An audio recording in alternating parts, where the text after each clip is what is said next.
Just how much can you accomplish in 100 days? I'm not the first person to ask this question. Actually, I'm pretty late to the game when it comes to these sort of videos, even for the game I'm playing.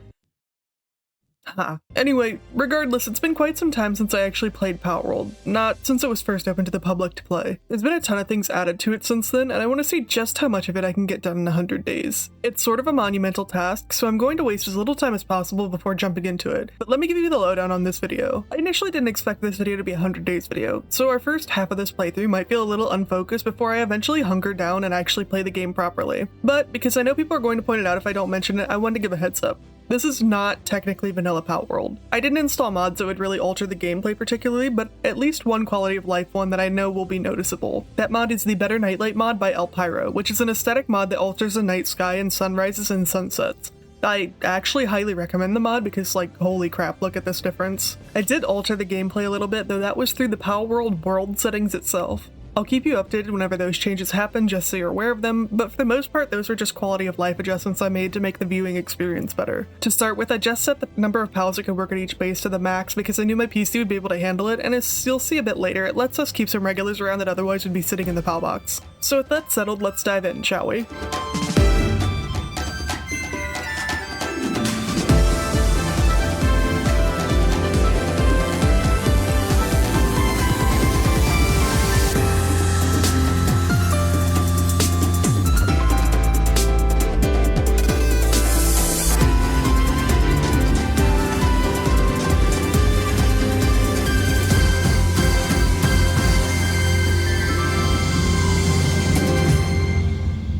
As with everyone who plays Palworld, the first step in playing the game is to make your character. I briefly debated whether I wanted to make myself Simpsons Yellow before deciding that would be pretty insufferable to look at, so it was probably best to save that to troll my friends if we ever played instead. I tried to make myself, but well, I couldn't get very close. This man fills me with an immeasurable resentment because of his smug demeanor. Though the game file has my name, this man is most definitely not me. As such, I'll be referring to him as Smug Fuckley. Say hello to Smug, everybody. Smug Fuckley wakes up on the beach of Galapagos Island in his tiny little miniskirt and immediately runs the wrong way down the stairs to collect the first castaway journal in the starting area, as well as the chest that spawns down there. After briefly contemplating whether I wanted to break every bone in my legs, I decided to let Smug take the first eagle statue to complete the first quest of the game. This gave us our first level up, which I decided to put into our stamina stat. Then I unlocked everything on the second tier of the technology tree, as we're going to need all of them very shortly. From there I moved down to the nearby flat area to gather a few items and collect our first pal sphere from the ground, which I used to assault and capture a level 1 Chickpea. Then I placed down our workbench and created a club. This was enough to unlock our second level up, and I assigned the skill point to our carry weight this time, because I know I'm going to be hauling a lot of supplies to start with. I spent some time punching a tree, made a stone pickaxe, and then used that pickaxe to gather stone for an axe. While we were mining this stone, we obtained our first palladium fragment, completing our next mission. In short order, Smug fashioned a stone axe and made his first pal sphere, completing the capturing device quest and leveling us up again. This point went into his attack. Feeling emboldened by our early game progress, I harassed the local wildlife, capturing a lamb ball. Here's where I set my first personal goal. I want to capture a daydream. These pals are nocturnal, so they'll work through the night, and they're suitable for handiwork, transporting, and gathering, all of which are going to be handy to have in our base this early in the game while we're still laying the foundations. I started bothering the wildlife again, this time in hopes of getting a Cativa, but I managed to kill the first one I found. I was so distraught over this that I decided to go for a dip and almost drowned Smug in the first body of water I came across because I forgot how stamina works in the game. I chased after another Cativa for a while with a bat before discovering that two of them had dove into the water because they couldn't stand Smug Fuckley either. Fortunately or unfortunately for them, Smug captured both of them to prevent their watery demise. Empty of pal spheres, I took Smug back to our base camp and finally set down our pal box, finishing the starting base mission and leveling us up again. I put another point into stamina, then put the Cativas into our base and ate some berries to complete the next two missions. Since I hadn't unlocked any new technology for the last couple of levels, I went in and unlocked the recipes for beds for my pals, a bed for me, a common shield, a cloth outfit, feed boxes, ranches, farms, and parachutes. I used these to upgrade my base and paused for a moment because one of my cats bonked my leg in real life, so I had to pet him, which carried us into evening. When I returned to the game, a man had broken into our camp who tried to recruit a pal to us. He's not very good at his job. Because it was getting dark as shit, I made a torch and an outfit to wear because Smug was getting chilly wearing his miniskirt in this weather. If I had it my way, this guy would still be wearing his miniskirt, but I suppose the mechanics of the game say I can't do that. I set off into the night to capture a lamb ball for the next quest and then captured 2 Hootocracies just before dawn. Overall, it was a very productive first day. First thing on day 2, I captured a daydream and completed our first personal goal. Then we grabbed another 2 lamb balls for the game assigned goal and our first life monk effigy. I will say, this is probably the only time I'm going to point out picking up an effigy, just since it was our first one, because otherwise it will literally happen all of the time and you'll be sick of hearing about it. Since we already mined our first piece of palladium, our next mission will be crafting and equipping a shield. After tending to the little orange meowing creature that lives in my house and screams at my walls, I crafted a shield. This completed our mission and leveled us up. I also realized that the pals in base were getting hungry, so I built them a feed box. I increased my work speed with our level up, and then quickly crafted a parachute to complete the next mission as well. I swapped our daydream into camp and set out to go start capturing more pals for the next mission. I captured a pangolin, 2 cremus, a gummoss, and a foxparks before running out of pal spears again. I also unlocked the eagle statue at the base of the hill as I went and earned Smug an additional level in stamina. While gathering more palladium to make more spheres and continue capturing more pals, we picked up the second castaway journal and the chest that spawns next to it. After a brief pause to consider how smug Buckley is, we crafted a whole 2 additional pal spheres. We're gonna need a lot more than this in the long run, but for right now, this is all we can do. We ventured back off into the wilderness, attempting and failing to capture an eikthyr deer. Undaunted, we pushed deeper into the island, accepting a quest to deliver a meal and collecting Castaway Diary XX. On our way, we were attacked by a roving band of aggressive Kativa and lamb balls and captured an additional Kativa and lamb ball from the fray. As night fell on the second day, we pushed into the Golden Hills and captured a Fuwak, who I immediately turned over to the gardening woman for another level up, which I placed in health.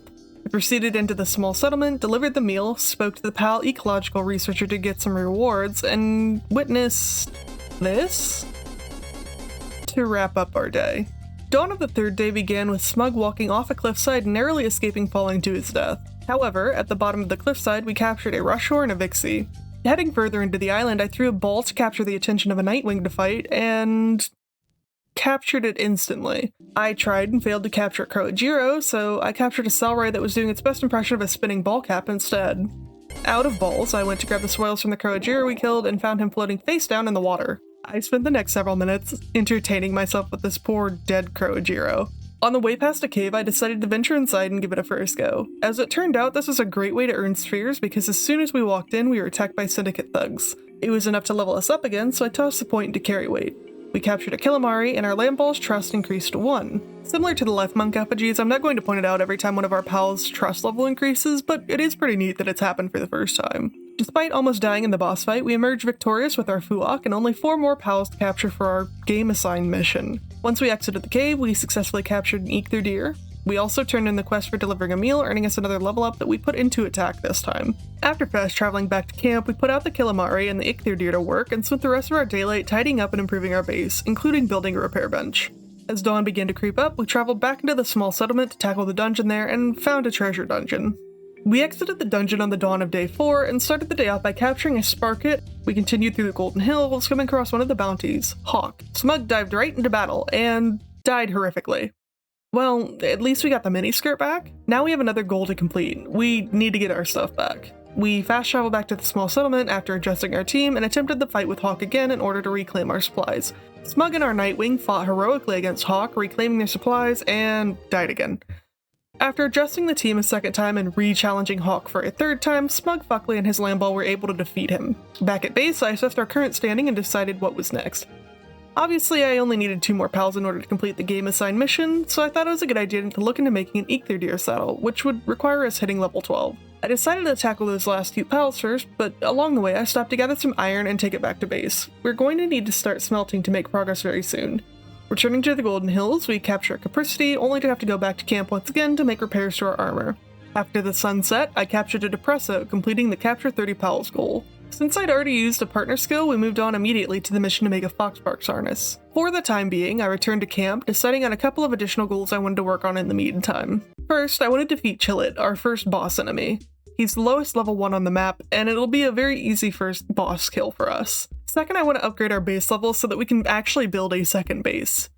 Third, I want to start working towards being able to breed pals. Fourth, I want to gather the materials to make a quality crafting bench and a pal gear workbench. Fifth, I want to make an eikthyr deer saddle. And sixth, I want to use the schematic we got from the cave earlier to build a crossbow. I also decided on a more immediate goal. Knowing that the process of breeding pals and perfecting pals will take a lot of pals in the long run, I had one more goal I needed to attend to. I want to build a ranch to keep a Vixie in. Vixie are small fox-like pals that have the ranching ability, and they're a great producer. You might ask why, but that's because when they're in a ranch, they drop 3 important items: pal spheres, coins, and arrows.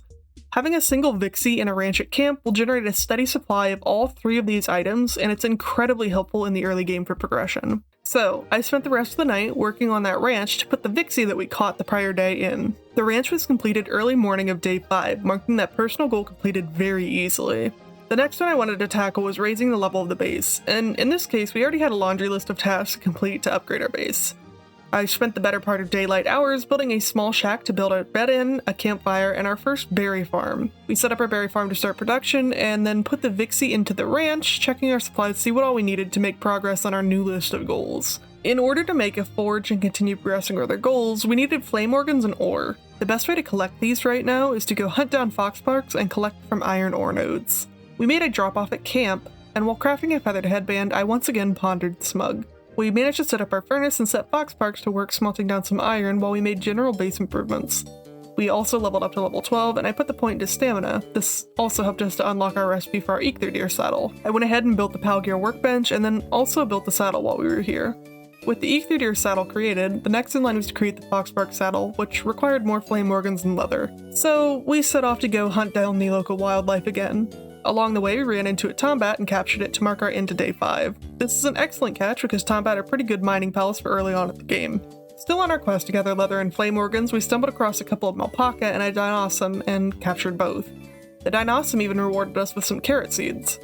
While hunting some foxparks, we managed to alert the Mammoth boss and got knocked into the water below the island and drowned. After retrieving our things, I decided to remain at camp to wait for Eikthyr to revive and instead turned my focus onto making the high quality workbench. While crafting nails, which takes a very long time, I had the realization of what I wanted to add as an additional goal. I wanted to get a loot moon for the party. Loot moon have a handiness level of 2, which should help to speed up our early game production considerably. Now, you might wonder why I'm picking a loot moon over something more multifaceted like an Incineram. Well, simply put, we haven't gotten a raid that had an Incineram, and we aren't likely to get some for quite some time. They aren't easily accessible at this stage in the game considering where they spawn either. Loot Moon, however, generally spawn in the Free Pal Alliance territory, but they can also randomly spawn at the Pal Trader, making them pretty easy to access since our Vixie is constantly generating us money. Plus, the Loot Moon have one other thing that sets them apart from most other pals. You can command them to attack from a distance. This means that if you have a pal and you don't necessarily want to get close enough to hit it, you can command the Loot Moon to attack in order to engage combat and kite the enemy. Loot Moon are also a decently strong pal, so having one in our party is nothing to sneeze at. Also, if you need any further reasoning, because I know Incineram can also attack from a distance, Loot Moon are cute and they're my favorite, so fuck you. Anyway, we built our high quality workbench and our metal tools while we were still waiting on Eikthyr to revive.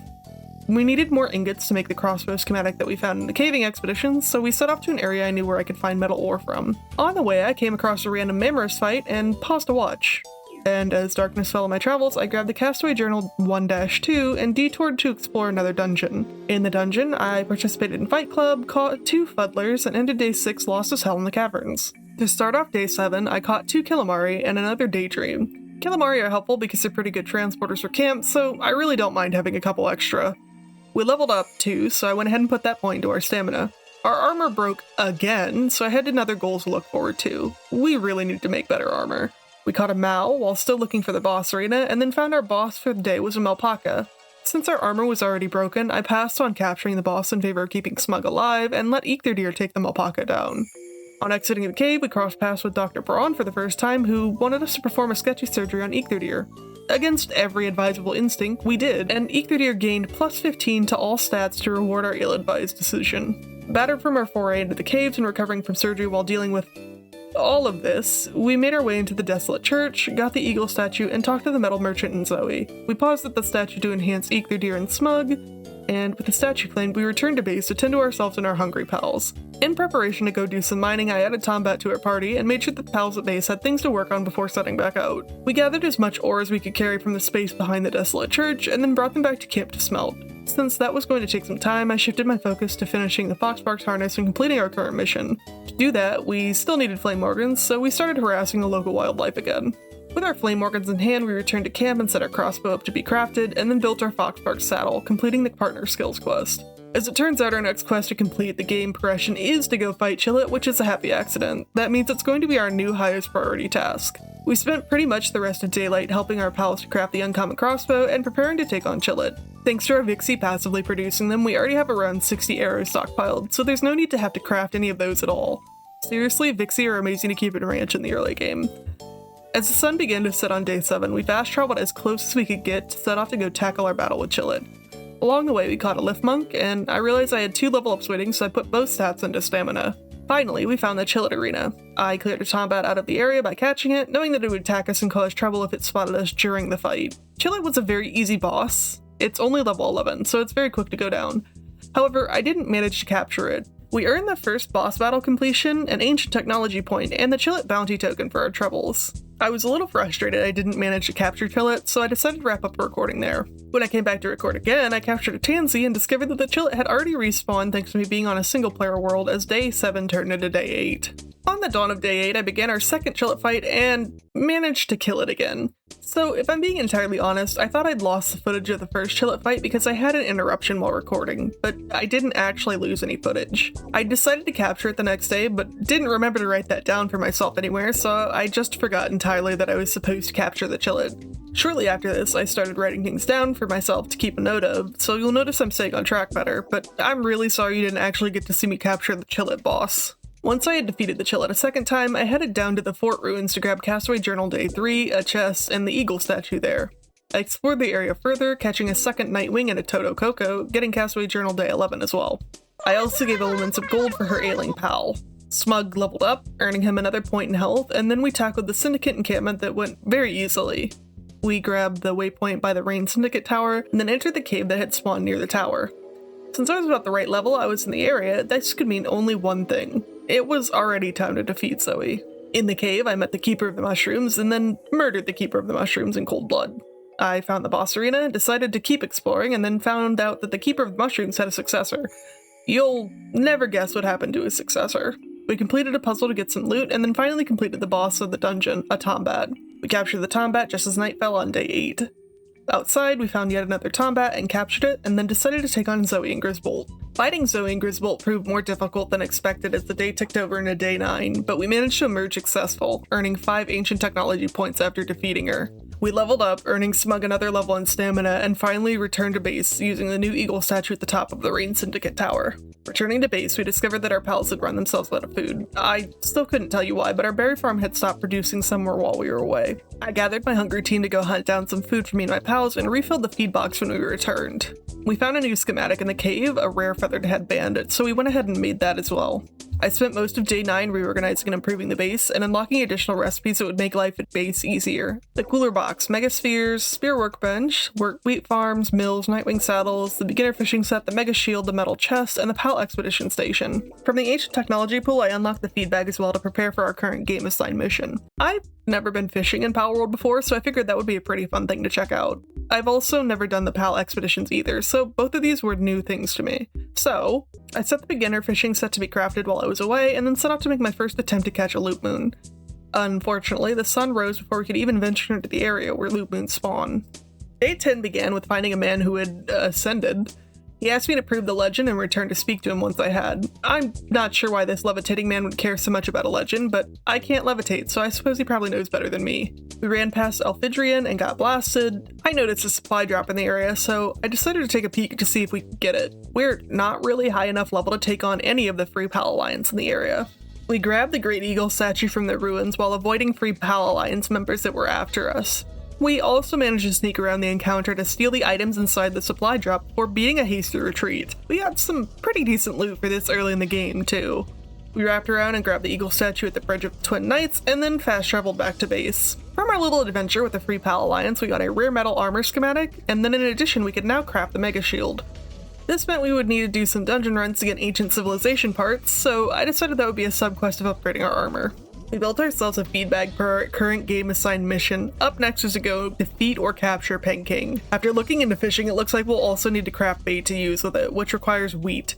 That means we're gonna have to get a wheat farm underway. This meant we had to do one of two things. Either go back to the Free PAL Alliance territory again, or get lucky and get a drop from a Dinosaur. There was a Dinosaur outside our camp, and when I fought it, it dropped carrot seeds. I decided to make a couple improvements around base and make some arrows while I decided my next steps. I decided the next best thing would be to go gather some more ore to keep making ingots. We're reaching a point where it's pretty important to have ingots on hand. On top of that, we aren't really far off from nightfall, so I have another opportunity to capture a loot moon tonight. When we fast traveled to the Bridge of the Twin Knights to begin our hunt, we stumbled into the Turncoat. It was a very easy fight. We picked up the Castaway Journal day 10 and then resumed our loot moon hunt. We also caught a Floppy while we were in the area. As we explored, I realized that most of the pals spawning at night in the area were almost a full 10 levels above us, so it wasn't looking good for our prospects. The first loot moon we stumbled across was level 28, and would have very likely taken down our Ether Deer without much trouble at all. I continued searching in the hopes of finding another one, but unfortunately, dawn rose on day 11 without us having had any success at finding a loot moon we could feasibly take on to make progress. As the sun began to rise, I walked into the Devout Mineshaft area and captured 2 Cinnamoths, a level 18 and a level 19, nearly dying in the process. For our efforts, we received onion seeds, still not the wheat seeds that we needed. Defeated for the time being, we traveled back to the nearby Great Eagle statue and fast traveled to the Desolate Church to gather as much ore as we could carry before we headed back to camp. However, in looking back at the footage, I noticed something that I had not noticed at the time while I was emptying out my inventory. A wheat seed. In order to make a farm, we'd need 3 of them, but with this we're already a third of the way there. I really, truly do not know when I got this. At the time, I was too distracted by a better cloth armor schematic that I had found while running around. It isn't a massive improvement, but it was something, so I swapped to the new cloth armor and put the correct feather headband on. I made an upgraded version earlier, but I grabbed the wrong one when we were heading out. Still set on getting my loot moon, I decided a better approach maybe to attempt to get it from the ravine entrance and see if the pals in that area were more on par with my level. Loot moons spawn there, but it's slightly more rare. I fast traveled to the closest statue in this small settlement and began to make my way across the map. Along the way, we defeated Hawk again, and then took down another Syndicate encampment, releasing a Ribbunny. I captured 2 Dire Howls, leveled up, and upgraded Smug's carry weight again, unlocking the cooking pot recipe. We reached the abandoned mine shaft, picked up Castaway Journal day 18, and ventured inside to speak to the Black Marketeer. This is a chance to purchase a loot moon, however, the Black Marketeer doesn't have any in stock. He does, however, have a Foxbark's Chris, so I went ahead and purchased one so I wouldn't have to catch one later on. This is actually where I had the realization that the regular pal merchant in the small settlement also sells loot moon on occasion. It's probably worthwhile to check it out periodically if I can't capture one myself. I caught a Jolthog, killed the Turncoat again, and discovered a Syndicate stronghold, only to quickly realize they were level 30, so I turned around and rescued a Swede from a Syndicate encampment instead that was more on level with us. The encampment encounter took on quite a bit longer than expected as they drew in the attention of quite a few Dire Howls. Unfortunately, this didn't leave me with much time to go look for loot moons, so it looked like I'd be waiting another day. While I was in the area, I decided to go ahead and take care of another bounty as well, so I headed up to where Scoot was, grabbing Zoe Rain's first diary on the way up. I stumbled upon an encounter with a set of Syndicate thugs with an Incendiary and a Lee's Punk with them, so I captured both pals. Scoot was a very easy encounter being 7 levels below us. The Incendiarium actually will be quite beneficial to us. It covers our camp for the reason we wanted a loot moon, as it has the same level of handiness and can be used for firing the furnace. That being said, I still want to toss a loot moon into the party for the reason that we listed earlier. We reached the ravine entrance early on day 12, claiming the Eagle statue, a Woolipop, and 2 Mozzarinas. We also got a bandworm with the Ace Swimmer trait. Since we were spending time trying to stick around until nighttime hours, I took on a Broncherry, capturing it and earning a level up which I put into stamina. I pioneered the Syndicate space program and unlocked another Great Eagle statue near the sealed realm of the Swordsman. Then I found this McCree-looking ass NPC who wants cakes for breeding. I don't feel safe with this man. I did some hunting, filled my inventory, stopped off at base to drop everything, and then fast traveled back to the ravine entrance just in time for the sun to begin setting. While we waited for the sun to set fully, I captured a Surfin, and finally a success. We ran into a pack of 2 loot moons and captured one of them after 6 long in-game days. I celebrated my victory by capturing a Cognito as well. On the way back to camp, I stumbled across the up-and-coming Pal Tamer, but before I could initiate the fight, I heard my Ecto Deer fighting with something. When I turned around, I found him fighting with another loot moon. We captured this one as well. I was so excited by my success that early on day 13, I challenged the up-and-coming Pal Tamer to a fight and stole her Joltog Chris. I returned to base to check out my spoils and decided that the second loot moon we caught would probably be best to add to our party. And I went ahead and added the Vanworm, who's an excellent swimmer, just in time for us to have our first raid at the base by Syndicate Patrol. The patrol did not make it very far. The majority of the rest of day 13 was dedicated to item management, reorganizing our base, making sure I knew what I had and what I still needed to get, and using any items I hadn't realized I'd picked up that I had lying around, like these 2 stamina remedies that have probably been in my inventory and driving you nuts for forever. I took both stamina remedies, so we have an additional 2 points in stamina now. This is also when I started my list to keep track of what I was doing, in case you were wondering. I dedicated the night to building our base levels, building a statue power, a stone pit, a logging pit, a crusher, and then unlocking the medieval medicine workbench. I also grabbed the floppy necklace while I was at it. You'll notice that the night looks brighter than it did before. This is when I decided to add our mod to make the nights a little bit brighter because I realized how hard it was to see anything when we were hunting for loot moon unless it was literally on top of us. Now that the quest for loot moons was over, I figured it would be fine to add a little quality of life touch-up for viewers watching. Early on day 14, I completed my medieval medicine workbench and then realized we were in sight of getting a second base with the next upgrade. All we had to do was add a sphere workbench, cooler box, and PAL expedition station. It took some finagling, but we managed to build the PAL expedition station where it was only a moderate tripping hazard and only entombed my foxparks a little bit. I had never done the expedition, so I decided to try one out for our first time, only to realize moments later that it automatically assigned basically all of my pals to the expedition. I had to borrow a Tombat from our base to go collect some more iron to complete the last 2 items on the itinerary for upgrading our base. We encumbered ourselves with ore and made the slow track back to the fast travel station, and then got crafting the spear workbench and the cooler, which is comically close to the fire. We finally turned in our requirements to unlock our second base.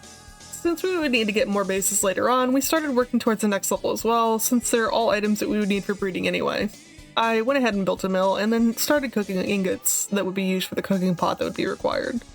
This just left us with needing to set up the wheat farm, which meant that we would need to go out and hunt. In addition, we still needed ancient civ parts, and we needed to defeat Pink King. So, our plan of action was to travel up to fight Pink King on the back of Ether Deer, collecting resources and diving into every cavern we found along the way. As evening turned to night, I took the Ether Deer in the direction of Pink King, skyrimming my way up any wall that stood in our way.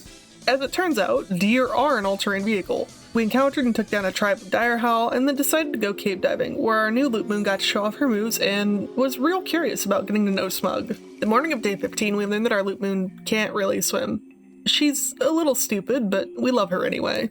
This was quite the large cavern, so it was almost midday by the time that we defeated the Gummoss boss of the cavern. This earned us a level up that I put into carry weight. I was full on inventory, so I popped back to camp to make a supply drop, and promptly realized that I never unlocked the recipe for incubators, so I went ahead and did that. I grabbed the PAL Essence Converter while I was at it. I built the incubator and finished our expedition, set up our first egg to incubate, and built a fire because it was a little bit cold. Apparently, Smug was also a little bit cold. I made a floppy necklace, organized our base, and waited for the egg to be ready to hatch.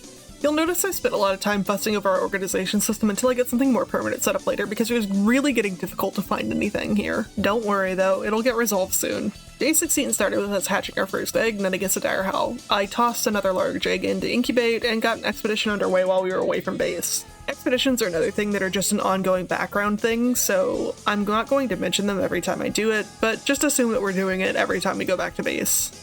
We returned to where we were by the Syndicate Tower to get a move on, only to realize that I hadn't grabbed the floppy necklace I literally just made. After a quick stop back at base, we finally set out and overtook another Syndicate encampment, rescuing a Pangolin. I reached the sealed realm of the Frozen King and died, only realizing after the fact that I didn't get the eagle statue that was literally right next to the sealed realm. Smug donned his miniskirt again, and we went riding to go recollect our items to make another attempt at Pink King. This time we were able to successfully capture Pink King, progressing the story mission and earning an ancient technology point as well as a bounty token for our trouble. With Pink King defeated, we need to move on to our second objective of our quest, getting wheat seeds. We took a wrong turn, but that led us to meeting a villager that had a very powerful watering can. She fed our Nightwing a slice of cake, completing the Hungry for Recruits mission. We stumbled across a supply drop, so we stopped to grab the loot and paused long enough to take on the Azrobe in the area as well.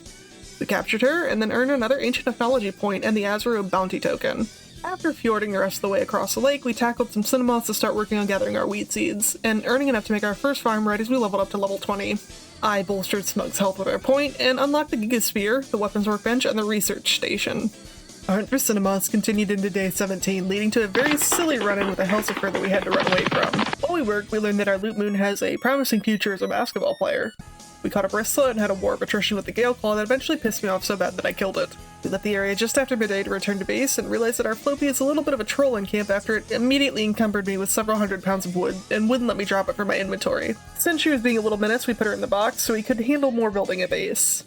Hatching the egg we set to incubate before leaving recorded us with Malpaka, our first hatch pal to have a diamond tier passive skill in Vampiric.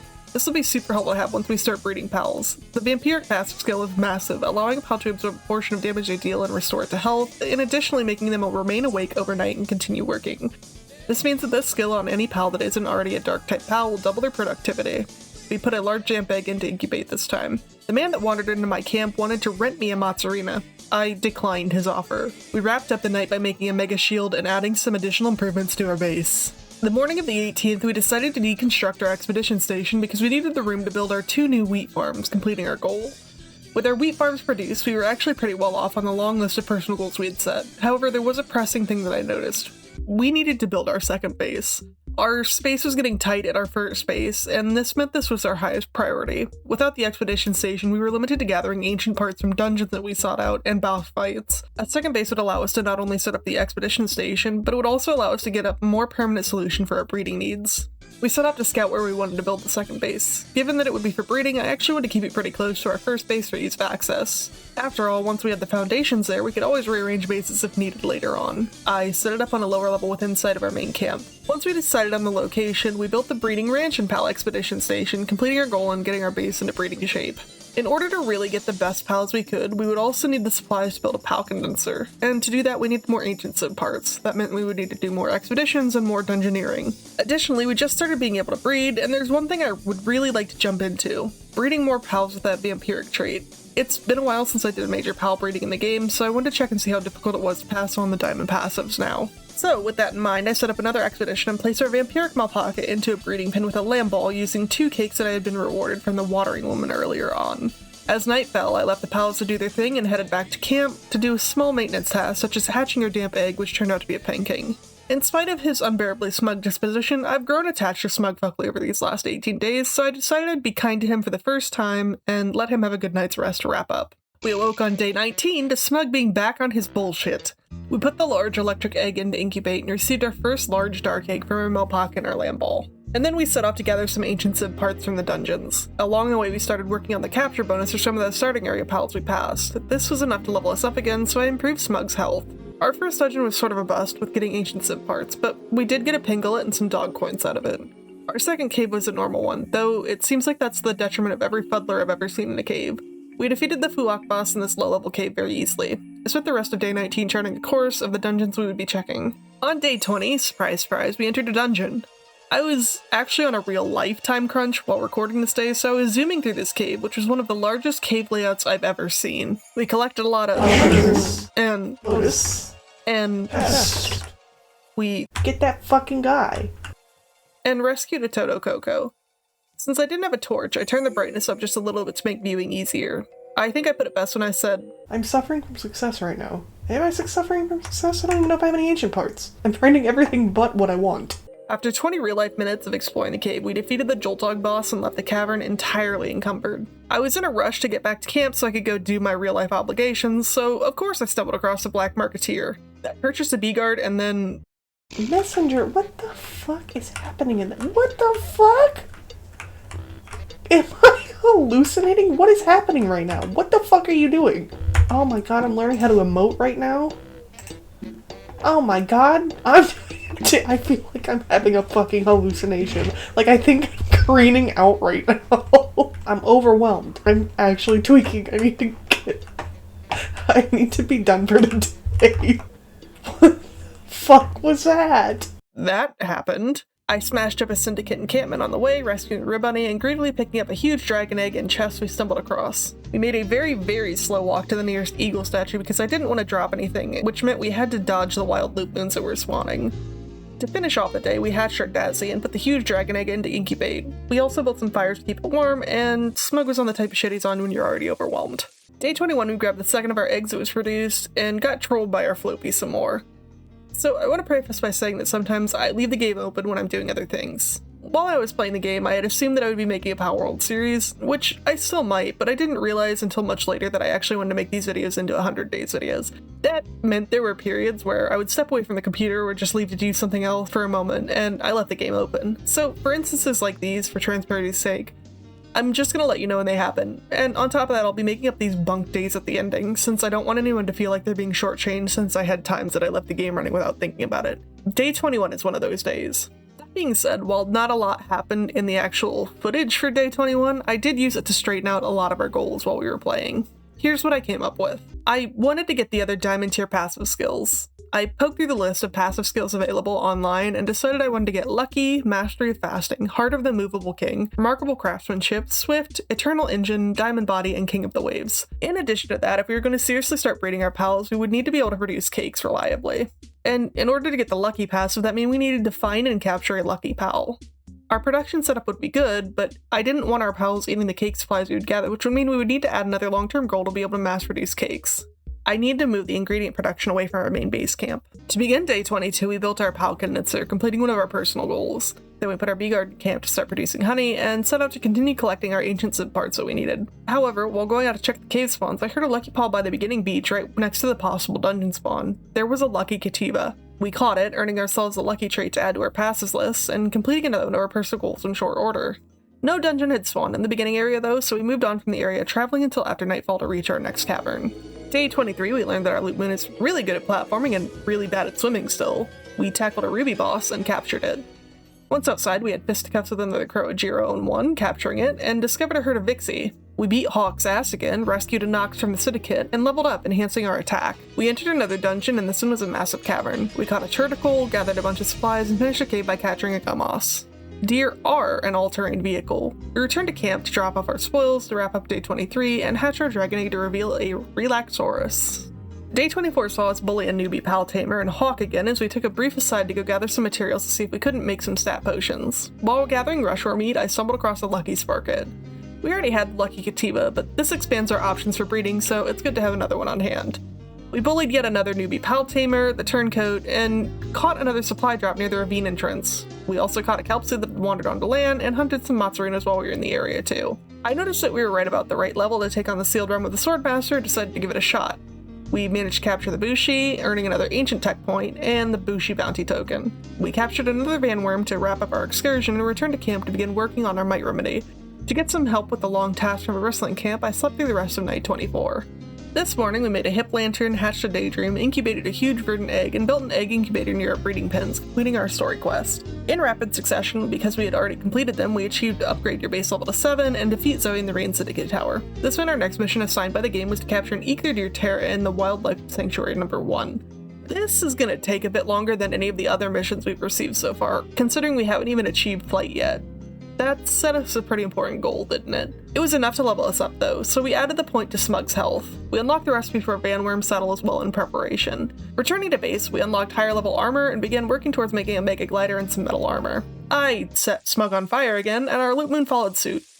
Like father, like daughter, I suppose? Before I could seriously consider going into the Wildlife Sanctuary, I would need better armor. I had a sleep and gathered my thoughts about our next steps. We started day 26 by traveling to a cave once again and discovered another treasure cave. Sure, these are nice and all, but this is a pain in the ass when all you want to do is gather ancient civ parts. Even worse, literally the only thing in this one was a chest, an egg, and then 2 chests you get at the end of every dungeon. Outside, we caught another Vanworm and set out to go find more caves. The next one we found was a rather massive layout where we found and fought a serpent and caught it. I filled up the rest of my carry with ore and returned to base. Our large verdant egg hatched into a robin quill, and while I waited on everything else to smelt, I decided to take a short break to organize the base. Day 27, I had a realization. I could have just pushed the number of maximum bases in the world up, so I paused to do that. Again, since this is a single player world, I really don't see the harm in being able to build basically as many bases as I want to. And day 27 is another day where I left the game unpaused, so that's another day added to our total. I made a severe and continuous lapse in my judgment, and I don't expect to be forgiven. I'm simply here to apologize. In the meantime, let me tell you a little bit about my thought process at the time. I realized it would be quite difficult to make a reasonable progress with the vanilla-based settings, hence why I turned them up for one simple reason: ore. Having to constantly trek back and forth to carry the ore myself was not only tedious, but it consumed time I could dedicate to other things, namely our never-ending grind for ancient subparts. In addition, we couldn't really reasonably move either of our current bases to a location where ore was readily available, so the easiest option for your viewing pleasure was to turn the number of bases up. That being said, that does tack on another goal for us to complete. Plus, I would need a more efficient way of storing items as our chests were taking up a lot of space in camp, so we needed to build better storage. To start day 28, I hatched our first egg we received from breeding our Melpock and our Lamball, successfully hatching a Nox with the vampiric trait. I went ahead and put on 2 more eggs, but that completes one of our outstanding goals. We returned to our main base to build a cooking pot, and then I spent the rest of days 28, 29, 30, 31, and 32 primarily upgrading the base. Our storage is causing us issues, and in the long term, dedicating these 5 days to just getting a system set up means that we're going to be spending less time on camera focused on rearranging our things. Plus, now we have a pretty neat looking base. During the process, we hatched a Ping King, a second Nox with a vampiric trait, an Ichthyrdeer, a Swee, 2 Dire Howls, a Chillet, and a Tansy. We also completed 2 expeditions, created a Mite Remedy, an average feed bag, a metal helm, and crafted our Van Worm saddle. Midway through the renovation, I went into a small settlement and realized that the Pal Trader had a loot moon, and also that the item trader sold wheat seeds the whole time, so that's irritating. We also get rescued at Dazzy from the Syndicate while gathering some additional ore to get everything made. At the start of day 33, I took a moment to admire our new base. I was satisfied with a game session well done and ended the recording there. And when I sat down to record again, I realized I'd somehow lost the footage for the rest of the days 33, 34, 35, and half of day 36. Though I did make progress on those days. Son of a bitch. I'm not here to justify myself as a person, you either know me or you don't. Anyway, I've added an additional 4 days to the tally, and I'll do my best to recap what all happened during the missing days. I built a satellite base by the Desolate Church so that we were set up to gather ore easily. I hatched a herbal, I crafted the rare schematic metal armor, I also caught our Ichthyrdeer Terra, and were able to produce cake and start trying to breed a pretty good Van Worm to use as a mount. I managed to go fishing during that time too, so that's another goal completed. It figures that it would be missing footage of some of the most important, longest running goals, but life is like that sometimes, I guess. I did manage to capture our new base being raided by Free Pal Alliance, however. I needed to make an additional amenity for the pals in the base, make sure they wouldn't be getting stressed, so I went hunting for supplies for our spa. Late on night 36, I stumbled across King Paka. Since I hadn't seen him yet, I decided to go ahead and fight him. We captured King Paka, earning his ancient technology point and bounty token. We finished the spa early on day 37, and finished making the berry farm that would be needed to make the camp self-sufficient. I returned to the main base with 180 ore, and we were attacked a second time by the Free Pal Alliance. We hatched a couple of Van Worms, and then moved them into breeding so that they could pass off their passive traits. I decided to work more at our capture bonus task for the afternoon while we waited for the Van Worms to breed and for more cake to be produced because I had 500 Pal Spheres. Thanks, Vixie. We hatched our Van Worm, but it didn't get the traits we wanted. So when we're breeding for specific pals, I'm not going to say it unless we get our goal. Cool?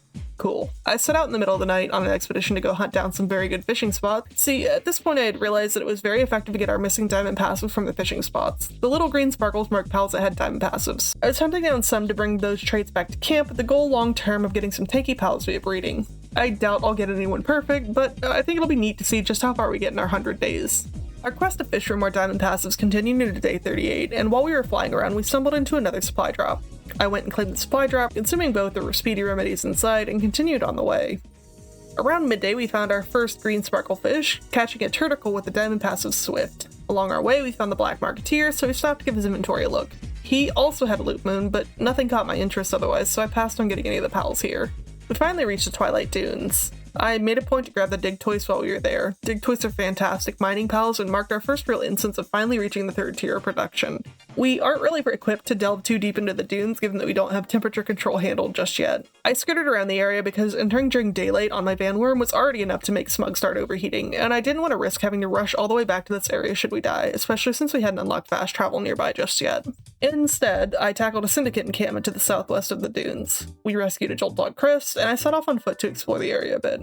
I stumbled across another syndicate encampment and rescued the Tansy. Truthfully, I was tackling a lot of the syndicate because I was also trying to gather some of their ammunition. We accidentally killed a Relaxaurus that we attempted to catch, and then returned to our base after collecting the eagle statue near the sealed realm of the Thunder Dragon. We crafted a large feed bag to wrap up day 38. On day 39, we tended to some of our general chores around the base. While we were at it, we unlocked the Hypersphere, the Sphere Assembly Line, and the cold-resistant metal armor. I wrapped up a recording session by building a lettuce farm at our base. You might be wondering why I phrased it that way.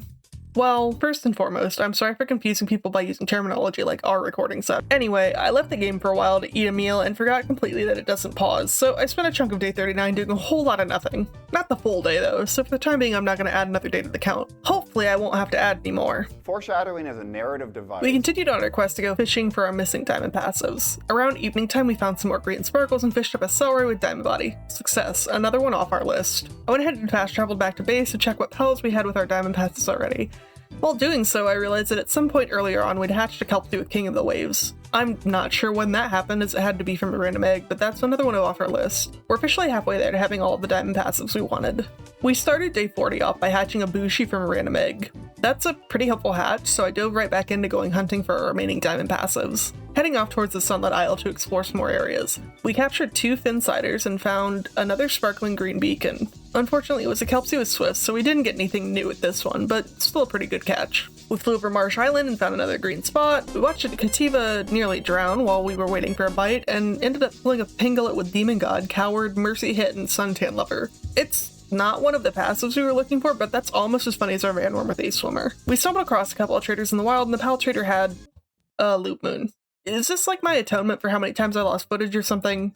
Anyway, we decided not to buy any pals and moved on. Arrived at the Isle of Decayed Treasures, capturing a couple gloopies. We weren't able to open an electricity chest we found, but we did open a kindling one. This is the first time I've seen this specific unlock chest, so this is a pretty neat little feature that was added. After exploring a little bit more, we set off at nightfall. We found another diamond passive fishing spot, but accidentally chased him away with a misclick. We leveled up to level 28 though, putting the point into health. We've missed a few level ups, so I'm pausing for a moment so you can see the stat breakdown of how we've allocated our points. Early on day 41, we arrived at the Scars of War. We captured a gory rat, sent him a sand into space before capturing the little astronaut, caught a Wixen, an Arsox, and a Kelpie Ignis. We also encountered Dart, stole his Incendium, and nearly died to a Lisbyg's guard trying to blow us up before panic capturing one. We captured a Lucky Cremus as night fell, upgrading ourselves and our Loot Moon at the statue in the Marsh Island Church, and returned to base to begin day 42. There I performed some housekeeping to ensure we were maximizing our iron production in preparation for upgrading our gear. We would also need another important element soon, coal. And in order to get coal, I had a plan. There's an area in the Musanda forest where there was not only iron nodes but coal nodes too. It would be ideal to move our iron production from the desolate church to this new location. I opened up our menu and learned the recipes for crafting a handgun ammo, the Giga Shield, and the production assembly line. While we were at our main base though, I set our PAL research laboratory up and set it to do a task for the first time. This is another thing I won't mention unless we're able to get something important, but we'll keep doing it as much as we're able. The other thing I realized as I was sitting out our expedition is that I needed to fight Lily so we could open up additional expeditions. This is already our main quest, but I think it's going to be in our best interest to get a move on with this one. I located our new base just as night fell and cleared the area, preparing to build our expanded mining operation. We transferred over some pals to help us out, and then spent the majority of day 43 building our new base and transferring over the pals from our desolate church base to their new home. We paused briefly in the night to go collect a supply drop though. On day 44, we set out to go gather some PAL fluids for another spa. On the way, we took out our free PAL Alliance encampment and rescued a Dazzy before decimating the Gobfin populations. We leveled up again and added to our carry weight. Then we returned to make our final touches on the new base and said farewell to our church base. Our coal and iron mining operation was officially in full effect. While we were building our base, we found a 50-pound legendary verdant egg. When we returned to our main base, we put it in to incubate, and while we were trying to get the temperature right for it, we said goodbye to our initial shack too. Okay, we got attacked by the Free PAL Alliance devots, and I built my bed in our base properly to overlook the beautiful sunrise of day 45 so long as you ignore the oil rig. We made a handful of additional improvements to the base, such as adding a weapons workbench, which let us upgrade our base another level. I also realized I had a schematic for an epic level makeshift assault rifle. I definitely want to make this, so we have to gather supplies for it. We would need a massive amount more ingots, but more importantly, we would need 80 more high quality PAL oil. The ingots would come with time, but the PAL oil wouldn't be quite as easy to get our hands on. Man, that's really going to take forever. Anyway, a trader walked into our base and I dropped a tidy 27k on high quality PAL oil. Thank you for your patronage. Never underestimate the value of having a Vixie passively generating income all the time. Most of this is from her. At any rate, that just left us with needing to gather the massive amount of ingots for the gun, and we already had 290 at our new base camp, so I set my gun to craft, and oh holy shit, we'll come back for this. I unlocked the crafting recipes for the intermediate fishing rod, the katana, and the potato farm. We also grabbed cement because I hadn't unlocked it earlier, but we would need it very soon. We built an upgraded metal helm and set to work making a production assembly line in hopes of making a shield. I needed ancient civ parts though, so you know what that means. It was also right about now that I realized that structure decay had borked up the back half of our base. We'll need to fix this at some point. I headed down to the cave on the starting island to start gathering. Day 46 was mostly dedicated to going into caves, though late in the day we also tackled the Fanglope and Grintail fights, capturing both and getting the usual boss loot. We took down another syndicate encampment on day 47, rescuing a Totokoko. I met a man who wanted me to give a huak, and I do give a huak, so we got some loot. We took on Catris, captured her, and got her loot as well before heading back to base to tend to a rather grouchy Loot Moon who kept getting stuck at base.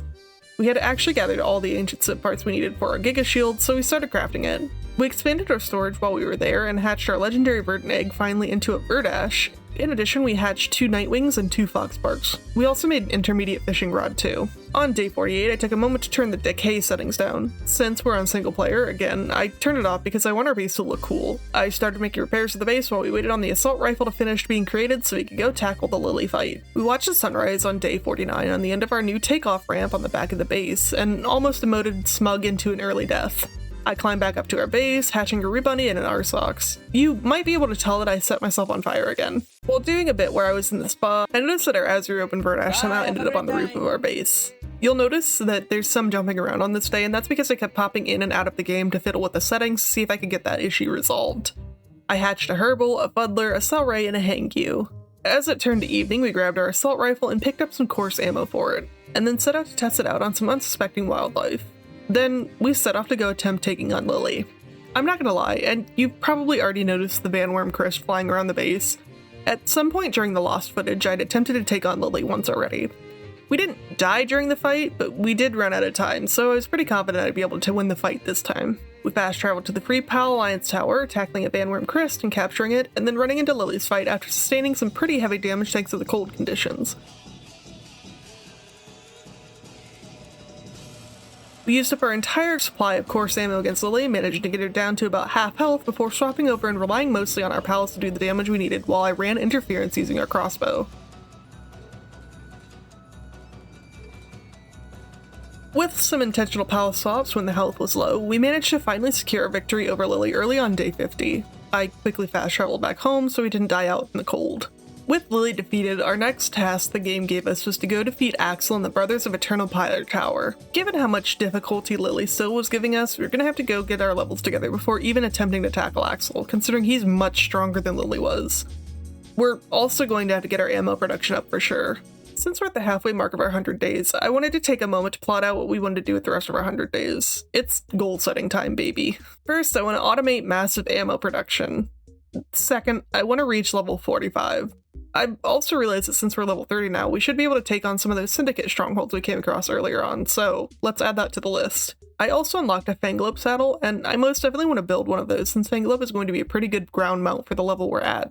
Our Vanworm is a fine mount, but having a pal to travel on the ground with will make it easier to spot the NPCs who hand out missions, treasure chests, effigies, and other resources that aren't as easy to spot from the air. And despite the fact that we're breeding Vanworms, I think I would still like to start thinking about the next tier flying mounts soon as well. I think it's a neat idea to breed a pretty good Vanworm still, seeing as they aren't terrible combat pals for our current level as we phase into our different mount. Things are also going to start progressing very fast with the scale of difficulty for the new areas we're going to explore, so there's another 3 tasks that I'm adding that aren't necessarily measurable right now, but will likely remain pretty important second half of our 100 days. 1, I want to build thermal armor. We already saw this when we were traveling to fight Lily, but in order to spend any meaningful amount of time in any of the more extreme climates, we're going to need to balance our strength with keeping ourselves in a livable temperature. Progressing is going to require us to have thermal armor to spend any prolonged amount of time in snowy mountains or the extreme hot climates we'll be heading to next. Next, I want to fill out the pal deck. Though there's nothing wrong with catching the pals naturally, we have a lot of pals that we don't have on hand. I want to start making sure that we have pals on deck in case we have certain pals that need to fill certain roles at camp. I also want to scout out more of the map.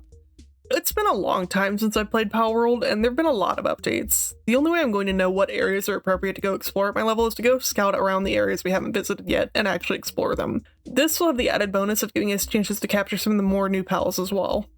That's quite the laundry list of goals we've got there, and there's probably going to be quite a few more goals we're going to add along the way coming up, so let's dive right in and use the rest of the 50 days to get started on these. Immediately, we have the materials to craft our heat-resistant metal armor. After taking stock, it looks like we'll be able to craft the cold-resistant metal armor if we can get our hands on some ice organs, so I'll tack that onto the list. Sitting in camp isn't doing us much good, so I made what coarse ammo I could and then made a potato farm, grabbed the supplies, and set out.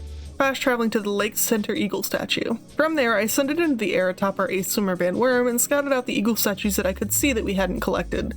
This would be how I was going to measure my progress on scouting the map. Locating the nearest one, I set off in that direction. There's going to be a lot of cutting until I find points of interest, so expect to see some pretty massive landscape changes between cuts for a while. We collected the eagle statue and spoke to the Pal Critic on Hypocrite Hill. We also flew over the Ritual Ruins next, grabbing Lily's 3rd diary, and managed to kill yet another Galeclaw instead of catching it. We grabbed the eagle statue in the Cinnamoth Forest after night fell. Reaching the dunes, we caught a Lavander and a Dumud, leveling up to 31 and dropping our point into carry weight. On day 51, we captured a Hangyu and 2 Daisy Moos. Then we took down a syndicate encampment and rescued a Toto Coco. We continued on into the deep bamboo thicket and capturing a Sweepa. Our Loop Moon also did her favorite activity and went for a swim. We reached the sealed realm of the Winged Tyrant, grabbed the eagle statue, and attempted to tackle the fight with Clyburn. We captured the Clyburn, got its loot, and headed forward on our exploration. We reached the Beacon boss arena and challenged it to a fight before getting our shit kicked in shortly after. In our little miniskirt, we had to fast travel back to the sealed realm of the Winged Tyrant and headed towards the boss arena to fetch our items, only for me to forget that Smug didn't have a parachute and slam him into the ground full speed like he was made of lead. Okay. Respawn, fast travel, don't jump off your bird, get the closer eagle statue, and go back to the boss arena to grab our stuff. Thankfully, we could grab it from outside the arena. We challenged Beacon again, and this time we captured it. Actually, Beacon is a pretty decent flying mount, provided we unlock the saddle for it, so that technically finished one of our goals. We got our boss loot and then took on a couple of univolts that were nearby, as I hadn't caught or hatched one yet, and caught both of them. As night fell on day 51, I reached the foot of the volcano. We flew around collecting some loot on the edges of the volcano, capturing a Purin to wrap up our day. Though we were at the volcano, our heat-resistant armor just isn't going to be enough to get up too far into this area. Still, we spent the morning of day 52 exploring the edges of the volcano a bit before heading to the Sea Breeze Archipelago to check out the area around it. We fought and captured the Sweepa boss very easily and took his loot, and we stumbled across another sparkly green fishing spot. Once we fished it up, it turned out to be a diamond body turtle. Cool, but again, not a trait we needed, so the hunt continues. We checked the nearby Pal merchant, but he had nothing of interest. Thankfully, he didn't have a loot moon, or I really actually would have started to suspect that the game had a vendetta against me. We discovered the seal realm of the Esoteric right next to a syndicate camp that was being sieged by a Mamorist. With the syndicate members already dead, we just rescued the Nox that was in the cage and moved on. I fought the Bron Cherry boss and captured it, then defeated the Gummoss boss immediately after. We grabbed the eagle statue at the small cove and took a moment to fast travel back to base for a brief break to deal with some of the repeating tasks. We aren't making a ton of progress on our research tasks, so long term it may be a good idea to move it out of our main base just so the pals aren't getting distracted while working on it. While we were at base, I created the materials to finish our Fanglobe saddle and then crafted the saddle itself. With that goal completed, we headed back to the small cove to begin exploring much faster on our new ground mount. We found another fishing spot and pulled up a Fuak with diamond body. Returning to the foot of the volcano, we grabbed another eagle statue and headed down the dry sandy beach. We leveled up as we came up on Fisherman's Point, and I put the point into stamina because I knew Smug had been getting quite the workout on the glider to cover ground. I explored the small village. I can't afford a pal at the moment thanks to my oil buying escapades not that long ago, Thank you for your patronage. but the trader here has a Reptro in stock. That's a good thing to keep in mind because buying a Reptro might be easier than capturing one at our current level, and they're a great third tier pal to have for our mining operations. The morning of the 53rd, I unlocked the fishing village eagle statue and fished up a Killamari Primo with Swift. It's a trait we already have, but the Killamari Primo is a new pal for us, so I'll count it as a win anyway. We continued forward, but we're still pretty low level for the pals in the area, so we spent a lot of our time exploring, actually fleeing from hordes of pals and Brothers of the Eternal Pyre who wanted our head. We came across a black marketeer near Mount Obsidian and chose not to purchase a Lutnaris for the time being since we'd probably be able to capture the boss when we tackled it. We captured a Gobthin Ignis, and we came across another green fishing spot. When we captured it, we got a Kelpsie Ignis with Heart of the Immovable King. This was an excellent catch, finally taking off another trait that we still needed to get after 14 long days of hunting for them. Pretty much as soon as we walked away from the fishing spot, we found a group of loose punk Ignises, though we didn't manage to catch one. As we pushed further forward, we caught a harrowing glimpse of Jetragon and promptly got the fuck out of there. Deer are an all-terrain vehicle after all. We hopped onto our Van Worm, heading towards the Ruined Fortress City and the Wildlife Sanctuary number 2. We still aren't really a high enough level to be in the area just yet, so we moved on pretty quickly to Sakurajima. Again, we're not really the level to be here, and we can't really take on any of the pals, but we did run through and grab the eagle statues on the southern sandbar graveyard and the northern rock field. We circled back around to the mushroom wetlands. Dawn of day 54, we were engaged in an intense battle to capture a fish. We managed to reel it in, getting a gloopy with Swift. We fjorded the sea to the Icewind Island and grabbed the eagle statue there. We also tackled the Doomud boss, defeating it for its loot. From there, we proceeded to Kelpsie Hill. We grabbed the eagle statue, grabbed Zoe's 4th diary, and then fast traveled across the map to the Mossanda Forest. We grabbed this eagle statue for the sealed realm of the Swift, and skyroomed our way up another mountain. We reached the Scars of War again, captured a Flambell, and then killed Dinah and Might, the bounty in the area. Unfortunately, our Fanglope was knocked out, so we swapped for a Van Worm and captured a Wixen and Flambell that aggroed us. We stumbled across a lucky Beeguard and captured that as well. We crossed the water to the eastern Wild Island and then pushed our way over to the desert as well. When we first landed, we grabbed the Castaway Journal Day 22. By this point, we had been out so long that we were exceedingly low on pal spheres, so I decided to skip capturing anything for the time being and shifted my focus solely to exploring. Progress was much slower on Van Worm, but I decided I wanted to at least reach the settlement here. We reached the Dunes shelter in the middle of the night, grabbing the eagle statue and reaching level 23 in the process. We put the level into Smug's attack and entered the Dune shelter to finish off the day. We grabbed Marcus's first diary, but otherwise nothing much of note happened. We then headed to the PIDF watering hole nearby the city and explored as day 55 began. Despite my best efforts, I wasn't able to snatch a chest out from behind a PIDF guard, cat burglar style, so I suppose we'll have to come back here when we're more prepared to cause trouble if we want the loot. I decided that I was satisfied with our 5-day expedition and chose to wrap up here, considering we had explored at least a little of most of the map. I'll definitely come back to this goal later if we have time, but for now that's a wrap on scouting more of the map. We returned to our base and got raided instantly by Lavanders. I thwarted the raid, rejected the power recruiter again, and got distracted by playing with Lavander's body, resulting in this. Smug, in a fit of rage, and definitely not because I was irritated at seeing him wander around my base, shot the power recruiter. As it turns out, if you shoot the power recruiter, he just drops PAL and you get to keep them, so I have a muscle-head cell right now. We hatched a huge dragon egg we put in incubate during our brief stop by earlier, and hatched a Jormuntide Ignis, which is actually a legendary pull to get from an egg at this stage because it has kindling level 4 as opposed to our current pals that are capping out at kindling level of 2. When we hatched the second egg we put in, I sort of expected to be a letdown in comparison, but we actually hatched a Ragnarok too. Ragnarok has a stage 3 kindling level and stage 3 transport level, making it a great pal to keep around base. Plus, it's a decent flying amount once we unlock the saddle for it.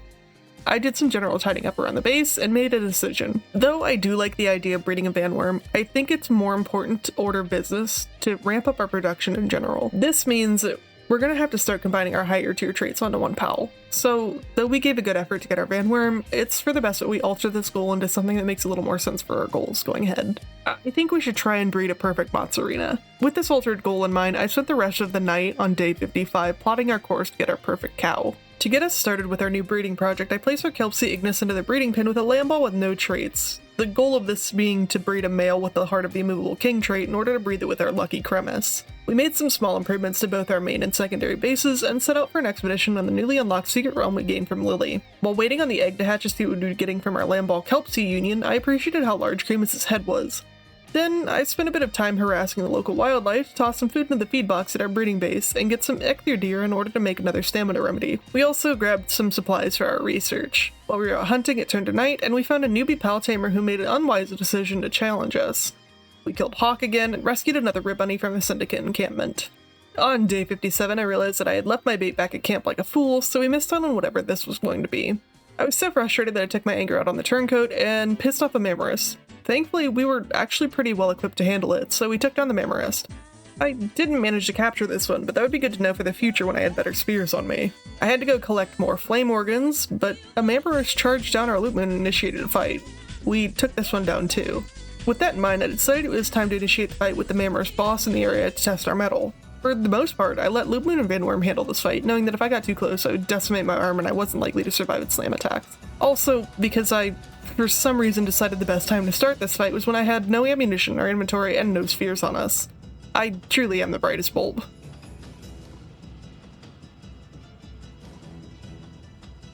I alternated between Van Worm and Loop Moon during this fight to keep their individual health up, and started memeing in the background because it was taking so damn long. Van Worm finished him off, earning us our boss loot. I had Smug give her a pat for her good work, and then ran around the boss area to collect the various supplies that had been knocked loose by the rampaging Mamorist. Returning to base, we hatched a Joltog with Heart of the Immovable King that didn't carry on full slots and was male, so I was satisfied enough to move on to the next phase of breeding. I placed Cremis and the new Joltog into the breeding pen and got them set to go. We also collected the loot from the new expedition area while we were here. It wasn't anything too exciting, but I figured I'd show it since we've never done this one before. I decided to peek into another two traits we won on our Supreme Cow, Swift and Diamond Body. I decided our best bet would be breeding our male Diamond Body Salray with our female Swift Gloopy. Made sure to pull them back out into camp so they wouldn't be pulled into the expedition teams by accident when I needed them. I looked at our Gloopy and, to be honest, when I look at her all I see is Ina. I'm guessing it's just because both of them are based off of vampire squids, but it's really cute. We still needed to get the flame organs, but once again I forgot to grab any ammunition before heading out, like a fool. I decided to go try the foot of the volcano to try farming flame organs, but I found a supply drop instead. I grabbed that quickly, and then paused and reassessed, realizing it was probably easier to get flame organs in the Scars of War as opposed to the foot of the volcano where other pals would spawn. Once there, I sticked our loot moon on the local wildlife for the rest of the night. After collecting our flame organs, we headed back to base. I took both the vital elixirs we found earlier and continued doing our chores. I realized we needed to get some quality pal beds as well, so I started crafting those. Exciting, I know. I went to go check our other base and see how many resources we had harvested, and holy shit. Anyway, I gave our Bushi a very reasonable task of producing over 1,000 ingots and left them again. They're already doing great, so what do they need me here for? I took a supply drop back to the main camp and realized we needed to farm more flame organs at some point. I tossed out a Kelpsy Ignis to help work in our farm to try and passively generate some of these, because if I have to go hunt for all of them, I will become evil. I was doing a lot of recording, so I stepped away for basically the rest of the day. I don't even have a ukulele. I can't even finish this bit. Anyway, I added another day to the tally, considering we had half a day missed earlier too. I did return and hatch our first of several Sparkets, though it didn't have the traits we were trying for. Day 59 saw me doing a lot of organization at base. It wasn't very interesting to watch. I unlocked the Helsifer saddle, polymer, the old revolver, carrot farms, weapon assembly lines, high quality spas, a fishing pond, and the summoning altar. When I turned around, there was a door-to-door salesman behind me. I bought some ammunition from him and hatched our next 2 Sparkets. Then I headed to the small settlement to sell off some supplies that we didn't need and did my best to ensure that the rent prices in the small settlement stayed low. I also spoke to the PAL researcher, and it turns out we've recorded 94 species of PALs. We earned a treasure map as a reward from him. I decided to go grab it as it was at the foot of the volcano, but when I checked I realized I sent our Fanglope off in the expedition. Fuck's sake. Anyway, we grabbed the treasure after nearly roasting ourselves alive, and we were rewarded with a cold-resistant PAL metal armor schematic. That's a mouthful to say. We also got some other loot. That schematic should prove pretty nice whenever we're actually able to produce PAL metal. I captured a second Fanglope while we were in the area and then returned to our base. We hatched a Sparket that was incubating and actually hit our goal. This Sparket has Heart of the Immovable King and Lucky. I went ahead and tossed the last 2 eggs into incubate and then put our new Sparket into camp since we didn't really have another good generator pal anyway for now. We threw Fitzroi and Gloopy in for breeding and then took our new Fanglope out to go gather some ice organs this time. On day 60, we produced our cold resistant metal armor, finally completing our thermal armor set. With our new armor, I set off to the cold area to explore the Free Pal Alliance tower area a bit further. To give a little more insight on why we're exploring so much of the map right now, ammunition requires gunpowder. Sure, we could hunt down Totokokos and get gunpowder by hand, but that's not a time-effective way of doing it. Rather, since we're already gathering large amounts of wood over at our mountain base, we have plenty of resources to make charcoal. However, charcoal is only one component of gunpowder production. The other component we're missing is sulfur, and sulfur is mined from these yellow nodes. Essentially what we're doing is scouting out an area where several can make another satellite base and gather the resources en masse the way we have with our iron. Now, realistically, long-term, there's a craftable silver mine that you can make in any base. However, that recipe doesn't unlock until level 45. Considering we set a goal to hit level 45 10 full in-game days ago, and we've only progressed 3 levels, it's seeming less and less likely we're going to be able to produce one of these mines until much closer to the end of our 100 days of it all. So, for right now, this is our best option. This area doesn't have a good option either, but there is another cold area we can explore, so I've set out and reached the foot of the Astral Mountain right about midday. Here are all-terrain vehicles. There are quite a lot of high-level pals and genetic researchers in the area, so we progressed carefully deeper into the mountains. We grabbed the eagle statue on the way up, we humored the messenger at Love again, and then spoke to the Black Marketeer, purchasing an Incineram Noct. This pal would be pretty difficult to catch ourselves at the moment since they spawn in Wildlife Sanctuary number 3. Crossing into the Astral Mountains, we officially leveled up to level 34 as well. We put the point into Smug Stamina and then swapped from Fanglope to Van Worm. More than likely, past this point, we would need Van Worm's passive ability to raise temperature in order to safely navigate. We grabbed the eagle statue on Astral Mountain and pushed as far up the mountain as we could before the conditions got too severe to proceed. We were actually able to explore further than I thought we would be able to on Van Worm alone. I do seem to recall the first time I played there being a sulfur node spawn around this area somewhere. As we entered day 61, still exploring the Astral Mountain, I wasn't having luck finding our sulfur area. I noticed a glacier out at sea though, so I decided to go check it out and see what was over there. As it turns out, this is where Walaska spawns, and it's much higher level than we are. We got a little too close and it did this scary shit, but we managed to escape with our lives. I noticed another glacier in the distance, so I pushed forward towards that one as well. This is actually the Isle of the Glacial Core. Pretty neat, but still very, very high level for us. The pull-ups are adorable, though I didn't want to test to see if they would beat our ass if we landed near them. I discovered the sealed realm of the Glacial Core, sneakily grabbed the eagle statue, and resolved to come back later if we had time. I kept flying forward and ended up at the desiccated dunes. By this point, I had fully gotten distracted from hunting for sulfur and instead accidentally killed a Serpentera. Frustrated by the lack of progress, I decided our best course of action was to head to the eagle statue at the dune shelter and head back to base for the time being. We'd gotten a pretty full haul of loot, so it wasn't a total loss. Our Fitzroi and Gloopy are apparently producing Gale Claws, so we hatched 2, but neither have the traits we're aiming for. Would you believe this was the first time we've caught a Gale Claw? I would, because we've managed to kill all the ones before this, so at this point I made an executive decision regarding our playing. Again, we're on single player, and at the current rate we're waiting for eggs to hatch is eating up a lot of our time. I know some people will want me to actually wait on the eggs, but realistically if I do that, we're pretty unlikely to hit any of our breeding goals. Plus, we'd never really get another opportunity to hatch any of the random pal eggs we could find because that would take up an incubator we could be using to incubate for our gold pals. So I made the decision to turn the breeding timers all the way down in the settings. I know, it's probably going to be a decision not everyone is happy with, but look at it this way. I want to capture the most interesting amount of content I can for you guys while I'm playing, and I want to push the limits of what I can get done in 100 days in Palworld. I think it's going to prove to be more interesting this way for you, so I'm gonna do it. Once I got back into the game, we hatched the third egg our Gloopy and Celery had produced while we were out, and actually got our gold Gale Claw. And then, when we went to hatch the fourth egg, we got another one. That's excellent luck. Our next trait we're aiming to add is Vampiric. However, both the Gale Claws we hatched are female, and all of our Vampiric pals are also female. This means we're going to need to breed one trait onto another male pal. There technically is a way we could just swap the sex of our pals, but we don't have access to the pal surgery table yet, so we'd be stuck waiting a few more levels for us to unlock it. This means our easiest route to get where we need to go is to breed a Vampiric male pal. I'm sure this gal looks familiar. This is the same alpaca that started our breeding journey, and they're going back in the ring until we get a Vampiric male pal. To speed this up a little further, I wanted to add another trait to the breeding pool, Philanthropist. This reduces the pal breeding time significantly and will be a way we can really get cooking on our pals. We just need to make sure to breed Philanthropist back out of the pals we're trying to perfect. This should also look familiar as we're adding in a Van Worm to breed.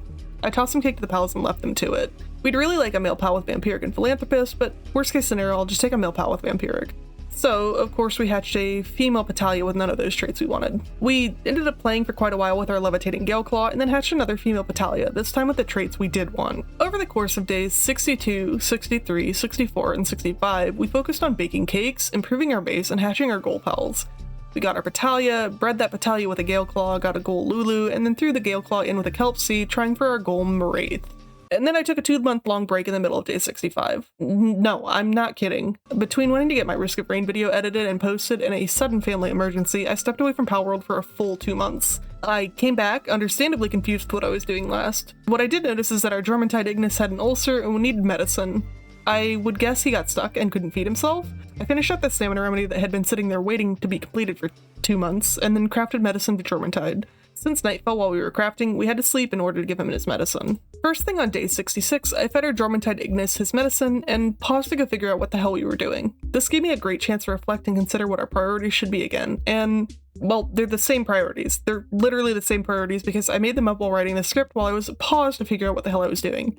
You're not getting any kayfabe. I'm starting recording again literally right now.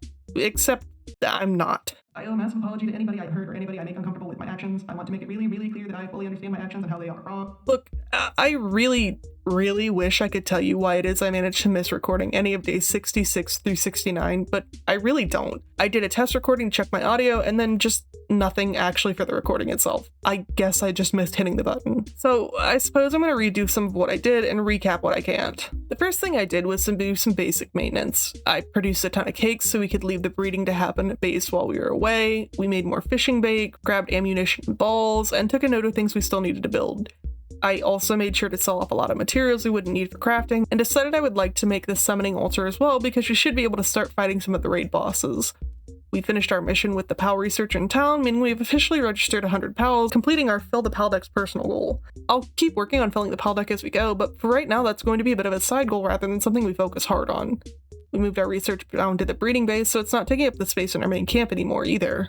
Now, for the part that I will redo, I did fight a Syndicate base and a Free PAL Alliance base, but since that footage was lost, I'll make sure that we go do that again before the end of our 100 days. Anyway, resuming where we were and adding another 3 days to our total, I started working on our remaining tasks. We were attacked by the Free PAL Alliance in the middle of the night that were blown up by our chicken that kept blowing up. A large portion of our base camp pals got stuck on the ledge just outside of camp. I decided to do a little building to try and keep that from happening again.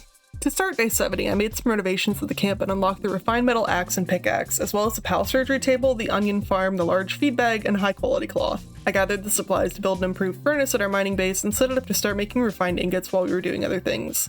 I built an onion farm at main base, though I will shortly realize that our pals can't keep up with everything here, so we'll have to deal with that problem a little later. I moved our Jormuntide Ignis to our mining base to make some faster progress on the refined ingots. They had already produced enough refined ingots to be able to craft an axe and pickaxe, so I added both to our inventory.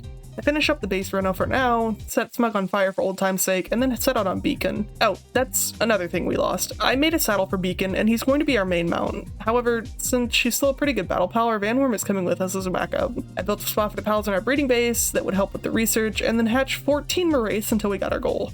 Since we're keeping pretty consistent with our breeding, I'm only going to point it out when we're hatching either a random egg or we get our goal pal, just so we don't have to keep revisiting this topic. On day 71, I fished up a turtle with Mastery of Fasting, crossing another missing diamond passive off our list. I suppose this would be a good time to explain what I'm doing. This little expedition has 3 main goals. I want to take down both the strongholds I lost footage for, find the treasures from the treasure maps I got and the strongholds from the lost footage, and find more of those diamond passive pals. So I'm going via Beacon and Fanglobe and running through the landscape. We came to the Syndicate stronghold near the entrance of the ravine and battled our way through with Loop Moon, collecting the chests. This was a success. I quickly fought Azurub again since I was nearby and caught it again, decided to tackle the other Syndicate stronghold across the lake. Most of the enemies were distracted by wild pals, so we made the charge inside. Unfortunately, due to some of the map quirks and the disadvantageous position we were in when the rest of the Syndicate members returned, I wasn't able to escape before burning to death, meaning Smug donned his miniskirt yet again. However, since we'd rescued the Palin base and opened the main chest, the Syndicate were gone by the time we returned to grab our gear. Not an ideal way of completing the stronghold, but I'll take it. I set off again, pausing to take down a Free Pal Alliance encampment I found along the way to rescue a Doomud. We stumbled across a cruel Pal Tamer, slaughtered him, and liberated his Helsifer. As night fell, I came across a Free Pal Alliance base I planned to tackle. Loot Moon and Smug charged inside, working through the base methodically, and I struggled with inventory management with how much loot we'd gotten. Our Loot Moon took some hits, but she's an absolute tank, so she didn't go down. We rescued a Bresla and then ascended to the roof to take on the rest of the Free Pal Alliance members at the base to wrap up day 71. We grabbed the last of our loot and set off. In the middle of the morning, we reached the dig spot that we were aiming for, collecting what we wanted from it and exploring a little further out in the wilds. We stumbled across Lasso, so we took him down and collected the bounty token for our efforts. I found a Messenger of Love, but unfortunately my beacon trying to defend us against a Free Pal Alliance member made her pull out the Glock and we had to take her out. I headed back to camp to drop off our excess loot and got to breeding our Mastery of Fasting into our breeding pool. We set out on Fanglobe to hunt for more fish and collect our last 2 dig spots as we reached the desiccated dunes. On day 73, we got the first and second dig spots from the desert, catching a Rayhound along the way. We captured a Finsider with remarkable craftsmanship, marking another one of our missing diamond passes off our list. We took out Whisper, collecting the bounty token for the fight, and caught a Serpent Terror with Demon God diamond passive. In the middle of the night, I grabbed the eagle statue on Oasis Isle. Day 74, and the second day of our desert exploration, I came across the Messenger of Love and didn't attack her this time. We found the Black Marketeer and purchased a Cryolinks, captured a Dinosum Lux, and got the eagle statue near the PDIF tower. I ended our adventure once I was satisfied I wouldn't be finding any sulfur in the area. At the very least, we got our hands on another diamond passive though, which meant there was only one left to find in our last 26 days. We returned to our base in the middle of the night, dropping off our loot and hatching our eggs we found, though we didn't get anything new. To start day 75, while setting up some breeding things, I encountered a caravan leader and his bodyguard. I didn't buy anything, but I did take them out, forgetting that it would draw the attention of the PDIF, so I had to flee for a bit to wait out our wanted status. We came across a newbie Pal Tamer on the way back and positively slaughtered him. I went to fetch our refined ingots from our mountaintop camp, and we learned that Bushi and Germantide Ignis seemed to have been struggling while we were away from base. Unfortunately, Germantide Ignis is our best option for kindling, so I modified the base to try and make it more navigable. I'll have to keep an eye on this to see if we can figure out a more foolproof way for these two to take care of themselves. For now, I healed both of them and moved some of the stations at base around to make sure they'd be able to reach them easily. As evening fell, I crafted an altar and grabbed our Bellanor fragments. I had never done a raid before, so I just wanted to give it a shot. Technically speaking, I wanted to list this as a goal, but well, you'll see in a moment. I took out a Pal recruiter that was in our base just because I felt like doing crimes, I guess, and then we attempted the raid in the raid area.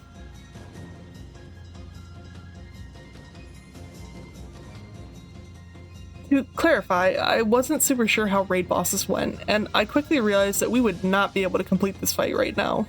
I'm not certain we'll be able to complete this before we finish our 100 days, so listing it as a goal seemed like setting us up for failure. That being said, I'll have to consider if this is something we might be able to tackle with more intentional setup. Even still, it seems like it would be outside the scope of what we could realistically do in our first 100 days. I forfeited the fight with Bellanor to begin day 76, and then decided to take apart the altar because I wanted to keep the space open in our main base. That meant we wouldn't be able to have our big exciting climax on day 75, so I decided to address something else that's been frustratingly absent for some time. Sulfur. I should clarify for the sake of this playthrough, I'm going in semi-blind. I played quite a bit of Palworld when its early access first released, but I'm also mostly working off memory, which is fallible. For some reason, I was convinced that there was a patch of sulfur nodes somewhere on Astral Mountain, but I cannot find one. Generally speaking, the only things I've been looking up otherwise have been to check to see what diamond passives did so I could plot out our pal breeding. The rest I've been trying to stumble across naturally via play. However, since we were having no luck finding it on our own, and I didn't want to be stuck looking for sulfur for the rest of our 100 days, I decided to go ahead and look it up. As it turns out, the best place to find sulfur is in the volcano. I fast traveled to the base of the volcano and mounted beacon to scout an area. We're limited on options since we don't yet have access super deep into the volcano without overheating, so I decided to set up our mining operation and return to base to grab the materials to set up a PAL box. I also took a quick moment to use some of our PAL souls. Our Loot Moon has been in our party since all the way back on day 12, meaning she's been with us for 64 full days of the playthrough. In fact, she's been here as long as our Van Worm, and she's still our tankiest PAL we travel with. I think she's earned some upgrades, don't you? In fact, since they've been in my party so long, we nicknamed our Van Worm Ace because of her Ace Simmerge passive and our Loot Moon Lola. Fast traveled back to our scouted location and placed down our PAL box. There's only a couple of sulfur nodes here, so we may move it later if we find a better place, but for now it's best to just start gathering.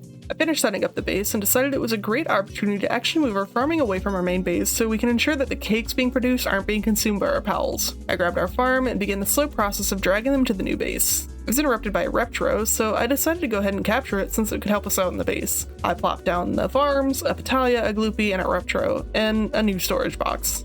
After a quick run back to the main base, we grabbed the other remaining farms and moved them as well. This marks our moving ingredient production and making a sulfur farm completed. Then I gathered some supplies and put down PAL beds as well to wrap up day 76. On day 77, I made the supplies to put down a high quality hot springs in the sulfur base, and around midday we were attacked by a Van Worm.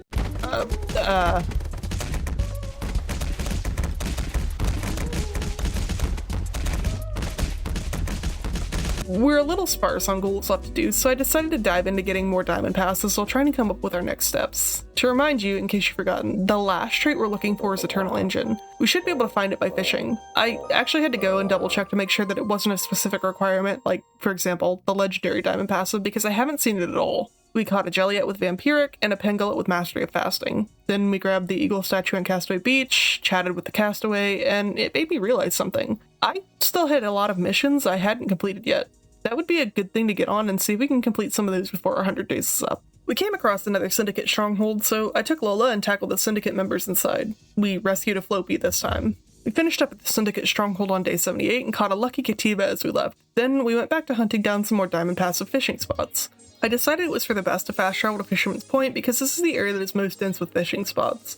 We had success instantly. We captured a Kelpsie Ignis with Demon God, and then further down the beach we caught a second Kelpsie with Demon God and a Killamari Primo with King of the Waves. On the way back to the fishing village, a meteorite landed, so I captured 2 Xenovators and harvested the meteorite. I realized that off the coast there was another small island we hadn't found yet, so we reached the Isle of Eternal Summer and got the Eagle statue at the Sealed Realm of Terraria. I knew they had a crossover with Terraria, but I did not realize the Sealed Realm was literally just called Terraria. I captured a Palumba, opened a couple of chests, captured a Salt Ray Lux, and returned to Fisherman's Point at sunset to capture another Kelpsie, this time with Mastery of Fasting, and a Killamari Primo with King of the Waves. We paused in our fishing venture in the middle of the night to capture a Blazehound Noct.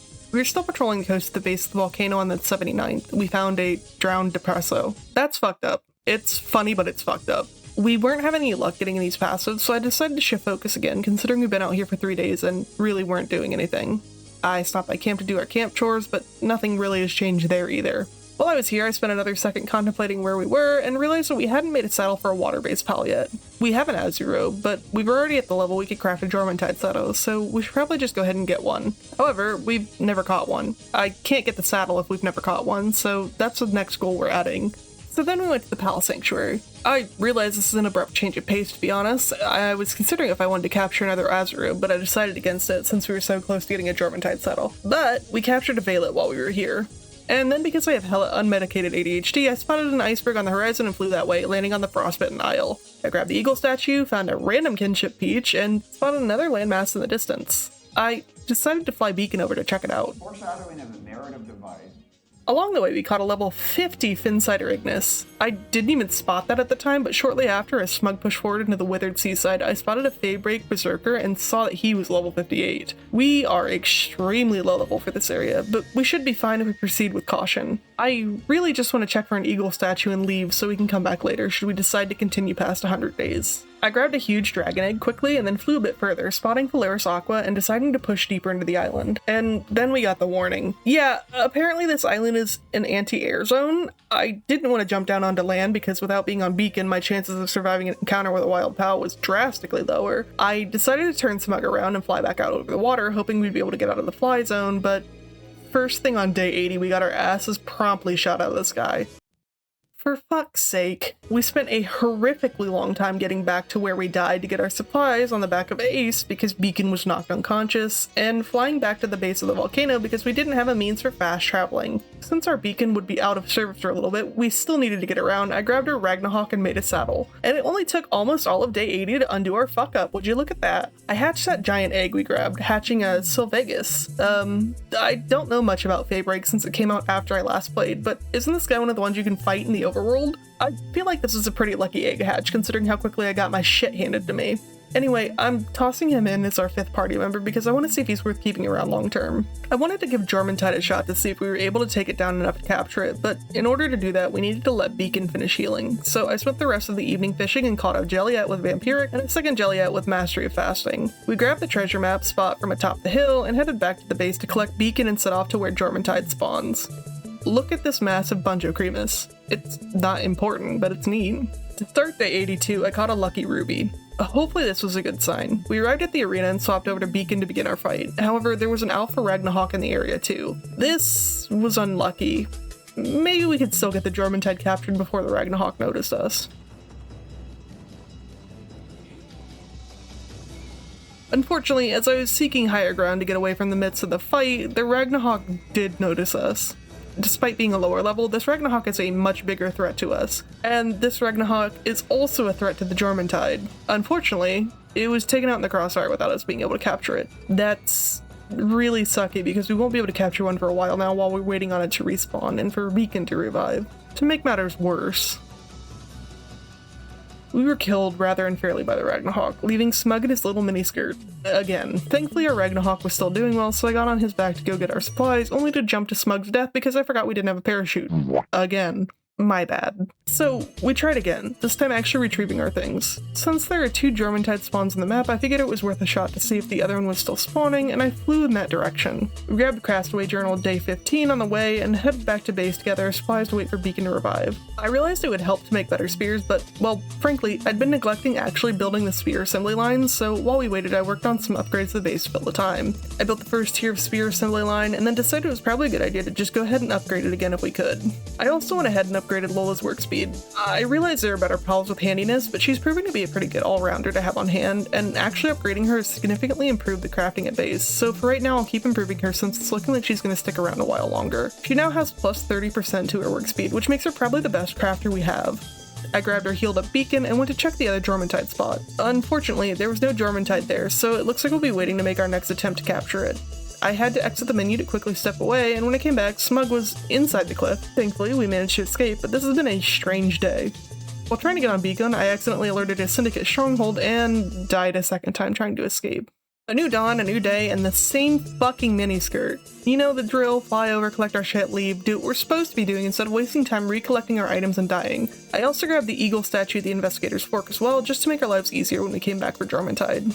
Okay, well, that's off the table for now, but we will need quartz to make circuit boards for our spear assembly. I decided to travel to the Astral Mountain to collect some while I was out and dragged it back to our main base. I also noticed while our circuit boards were crafting that our storage at base was a little out of control. I realized we were one level away from unlocking our refined chest, so I decided to grind out that level to resolve the organizational issue at base. It was at this moment that I realized that we had Ace and Ragnarok on the team both. Ace's attacks were outclassed by Lola and our Ragnarok, so I made the decision to retire her from our team. She's been on our team for ages, but now she can enjoy a nice retirement, and we can add Sylvegus to our team instead to start building their level. Plus, it'll give us some additional dragon moves on our team. Right as I left out to go take on a couple sealed realms during levels, we were raided by the Brotherhood of the Eternal Pyre. We'll have to deal with that at some point. Anyway, we take down Battaglia, met this guy, Sabrina, is that you? And headed back to base to take out the door-to-door salesman who got stuck on the cliffside. Start day 83, we took on and captured Lunaris. This is enough to level us up, so we tossed a point into work speed and unlocked the recipe for refined metal chests. The 83rd was a lot of building chests, selling items we didn't need at the small settlement, and moving items into new storage. We were also raided by the Syndicate somewhere in the middle of this too.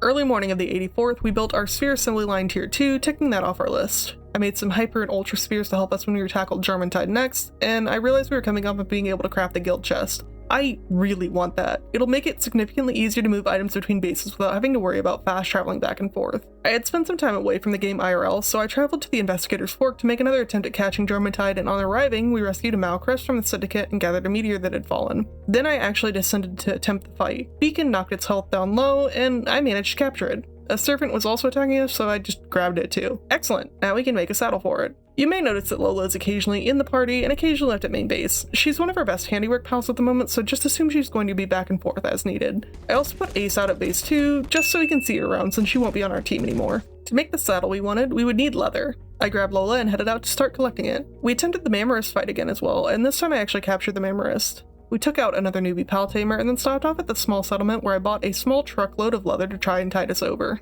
Dawn of day 85, Smug and Lola finished a Germantide saddle. I tucked Beacon into camp for now, and we rode our Germantide. Pretty neat, I've never actually ridden a swimming pal before. I did a little fishing, got some loot, and that being said, there are actually better options for traveling in the sea. If you're not looking for long-term travel, Chillet's a good option because they're so quick. Azurobe is just, in general, a little bit faster than Germantide, so, did I spend all morning of the 85th building extra saddles to show this off? I might have. That aside, Germantide is a great watering pal, which works out better than leaving them here to spin the mill in place of Azurobe. I checked the seaside settlement and then decided to try and set off to the last sanctuary we hadn't explored. Why? Well, simply put, I think it'd be helpful to have a Polaris. And we did find one. I tossed her Finglope out and took it on, but it accidentally took it out in the process. Okay, that's fine. I'll just collect the items and... I really don't know what killed me here, but whatever it was, it injured Fanglope too. Okay, well, since this seems to be the ongoing theme, I guess we're taking our miniskirt and heading back there. This is gonna be sticky because we don't have any heat resistance this time. Battling the elements, we barely made it back to our items and tossed our armor back on. Thank goodness, because this was going to be a pain otherwise. Well, I guess add that to the list. I brought Smug back to base and surveyed our options for improving our situation. Day 86, I got some supplies together, checked the fishing village quickly, and purchased some pal oil. And then we got to building the weapons assembly line in base to work on our ammo production. Our guild chest will improve the speed of this so much. Also, great news, we finally got a Pingullet Lux from the eggs that matched our criteria we wanted for our base pals, except for Eternal Engine. We're going to have to find that diamond passive to be able to progress further, but that's a big step in the right direction for getting those passives to move them on to other pals. We made a double barrel and a fuck ton of ammunition for it, then I set out to work on one of our goals, taking care of some of the missions we have. To save you the time of having to watch it, I'm going to skip through a lot of this, but just know I spent the majority of day 86 and 87 traveling back and forth from base to the various pal critics finishing out their quests. We finished the one in the small settlement, the ravine entrance on Hypocrite Hill. We also caught a Robinquill randomly, and then caught Alfidrian and Elizabeth bosses to bring them to the Pal Critic. Returning to camp, I unlocked the heat-resistant refined metal armor and the Giga Glider. We need leather again, so I head into the small settlement again and produce the rest of what we would need to make the Giga Glider and the refined metal armor. We caught a lucky land ball in the middle of this too. It involved a lot of running back and forth between bases, which is irritating. I really cannot wait to get that guild chest. We built the glider, and then both the refined metal armor and the heat-resistant refined metal armor, and a refined metal helm on top of that too. Then I also unlocked the refrigerator recipe and went out to gather some ice organs, saving a Nox from the Syndicate as well. Returning to camp in the evening, we were raided by the Free Pal Alliance, who tried to hit the bricks for some reason. We took them out, though, and worked our way through the rest of the items we would need for a fridge one at a time. I realized we needed more quartz the morning of day 89, so I headed back to the Unthawable Lake and harvested some, capturing a Mammarist Crystal while we were at it. We built our fridge. I also checked the fishing village and no dice still. We're reaching a point where it's looking pretty tight as to whether or not we're going to actually be able to find Eternal Engine. There was one last thing I needed to do that might be able to passively help us. I built a fishing pond at base. It's going to be a grind to find anything worthwhile, but I figure it's another chance to maybe passively get one. We also hatched a random large fire egg we picked up and got pure and knocked. I'm taking my time to write these recaps periodically playing the game, so I thought it was another good chance to take a pause and consider what we might be able to accomplish in our last 10 days before the end of this challenge. Looking at our goal list, I think realistically we're going to struggle the most with getting our last diamond tier passive I want. The Eternal Engine is just not showing up for us, and that's entirely luck-based. As much as I want that Mozzarina, that just might not be feasible considering it took us nearly 20 full days just to breed our 3 diamond passives onto a Pingullet Lux. I'm still gonna try though. As far as our ammunition production, that one is going to be significantly improved once we can throw down some guild chests and connect our base inventories. Part of what makes that so difficult is having to stop different bases and gather everything in trips. I'm pretty certain we're going to hit that one at least. As for reaching level 45, it's going to be a tight squeeze, but I think if we put our nose to the grindstone, we can get that and possibly take out Axel. At the very least, I know I'm going to try fighting Axel before the end of this 100 days. For completing our random missions, we've done some and the rest are decently easy, but I think I'm going to consider this one our lowest priority until we get some of the rest of these ticked off our list. And finally, for capturing a Phalaris, this is the one that's also going to be pretty low priority. We've got a Rat and a Hawk, and if I can't manage to get a Phalaris, but I can manage to beat Axel, I think I'll take that risk. So here's our new list in order of priority. It's time to really hunker down then. Let's do this. When I returned to the game to finish out day 89, I set out to take out all the overworld bosses we hadn't tackled yet. We took out Univolt, grabbed the eagle statue at the nearby church, then captured Bronze Cherry Aqua and Relaxaurus Lux. To start day 90, we captured Felbat, then harvested a meteorite that descended in front of us. I spoke to the Cow Critic at Gobthin Turf and got a new mission. Son of a bitch. We fought Warsect and captured him, only for me to realize that we already had one. We caught Masanda Lux and Wumpo Botan, then took out Verdash and Valet. We headed to go take on Sibilix, but came across a diamond passive fishing spot on the way. And holy shit. 90 days into the playthrough, we finally got the last diamond passive we wanted to get on an Azure-robed Christ. Amazing. Immediately, we followed this up by taking out Sibilix. I built a small base near the Pal Critic we found to make it a bit easier to show him the requested pals, but we're stalled at Kitsun for the time being. We'll be able to capture one at night though, so we can come back to this. For now, I'm focused on grinding up Smug's level. On day 91, we stopped by the base shortly to put our Azurobe in to try breeding the Eternal Engine trait onto a different pal, and took out a free Pal Alliance raid while we were there. Then we set out to take out Flare, the bounty nearest the fishing settlement, and took our Fangalope up a vertical wall because, that's right, deer are all-terrain vehicles. Then we took out Crash, grabbed the Sweepa boss on our way up to the nearest eagle statue, and nearly died trying to take out Whip near the desert settlement. We managed though, and I stopped by the desert settlement to buy a ton of shotgun shells. I decided to tackle the fight with Quill on the Astral Mountain, but we weren't really prepared for this one, and we died. Ugh. Okay. Well, we're going to have to deal with that, considering we had all of our armor and shotgun ammo on us. Worse, looking at us, while we're close to level 41, we haven't hit it yet. Fingers crossed we'll be able to get enough levels, but it's not looking promising for hitting level 45. We'll keep grinding though. We returned to the mountain to recover our supplies. On day 92, we grabbed an eagle statue on the way to claim Fumble's bounty. We picked up Castaway Journal day 12-2 on the way to take on Brick, and then reached the abandoned ruins where we carefully avoided Phalaris Aqua to take out Skim. We picked up another mission before we fast traveled all the way back to the lake center. We grabbed the other nearby eagle statue and took out Ego while we were here. Then we fast traveled to the desert and attempted to take on the Suzaku fight, and we failed. We got as close as we could and traveled into the desert after nightfall to retrieve our things.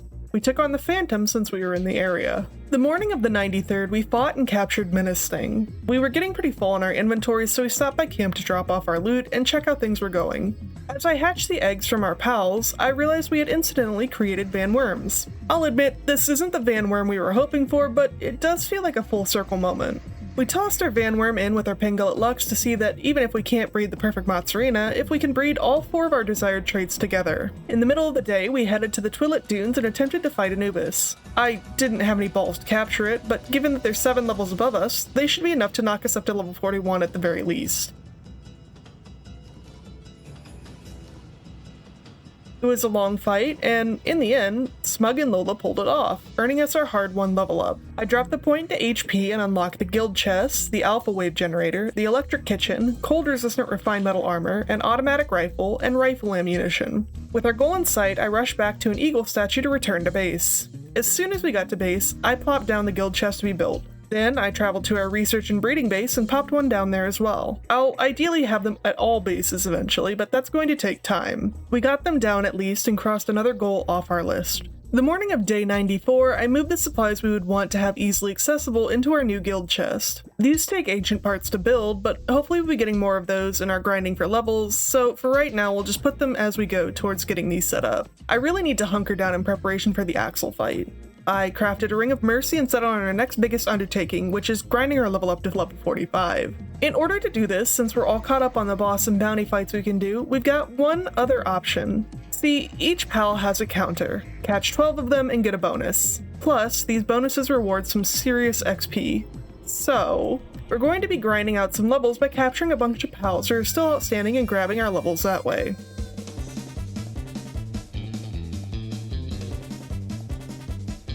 We would spend the rest of day 94, 95, and 96 capturing PAL after PAL and building up our experience.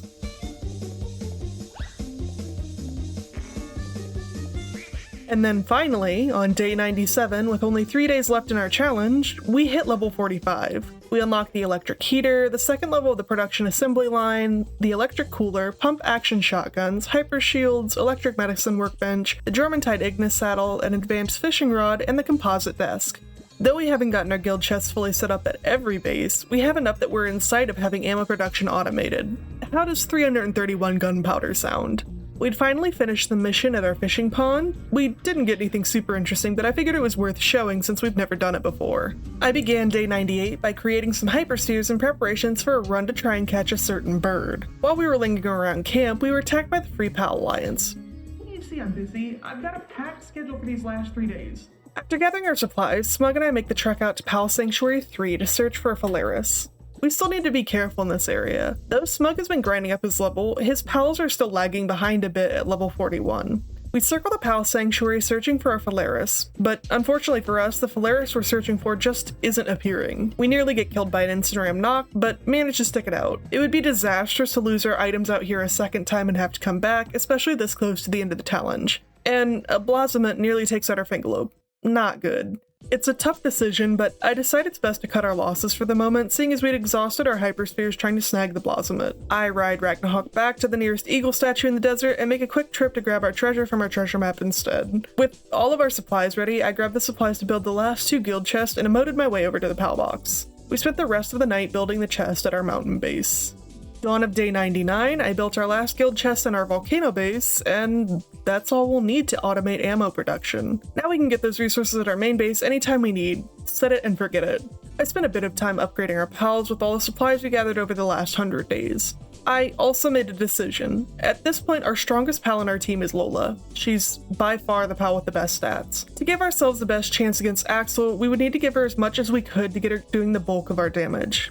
I checked our supplies in preparation for the fight and realized we don't have a dark support whistle. There's something I'm accounting for here. I've fought Axel in the past, and I know his pal partner is Orzerk. Speaking type-wise, Dragon has the advantage against Dark, so I need to do everything I can to keep Lola in the fight in case Orzerk has Dragon moves. We want to get as much fight out of her as we can since she's our strongest and highest level pal. I decided to go raid a few more strongholds in the time we had before day 100 to try and get a set whistle. We took out 2 bases before the sun began to set, and we're running out of time. I decided we should try one last one, and then we'd have to call it a loss and head back to base. As night fell on day 99, we took out a syndicate base and opened the last stronghold chest we would be getting on this run, and we got it. I spent the rest of the night statting out our pals. As the sun rose on day 100, I fast traveled to our volcano base and began the ascent to fight Axel on the back of Ragnarok. I grabbed the eagle statue on top of the volcano and began the fight. I spent the fight doing my best to kite Axel and Orzerk away from Lola so that she could focus on whittling down his health while I provided covering fire.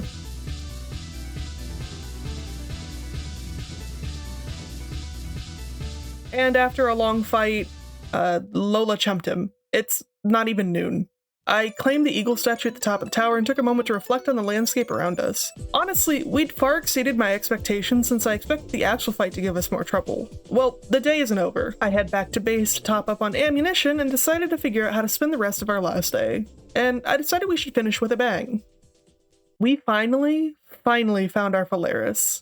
Azuru nearly takes it out in her excitement to fight, but we throw our hypersphere and welcome to the team, Phalaris. As night fell on our final day, Ragnarok had earned his retirement to our base as a helper. I decided it was only right to give him a name after acting as our mount for nearly half the playthrough. I decided to name him Warpath after the, well, you know. I took our new Phalaris out for a quick test drive and then came back to base. We don't have much time left here with Smug and his team, so I decided to do something entirely different from what we have been doing these last hectic 100 days. And we watched the stars and the sunrise of day 101.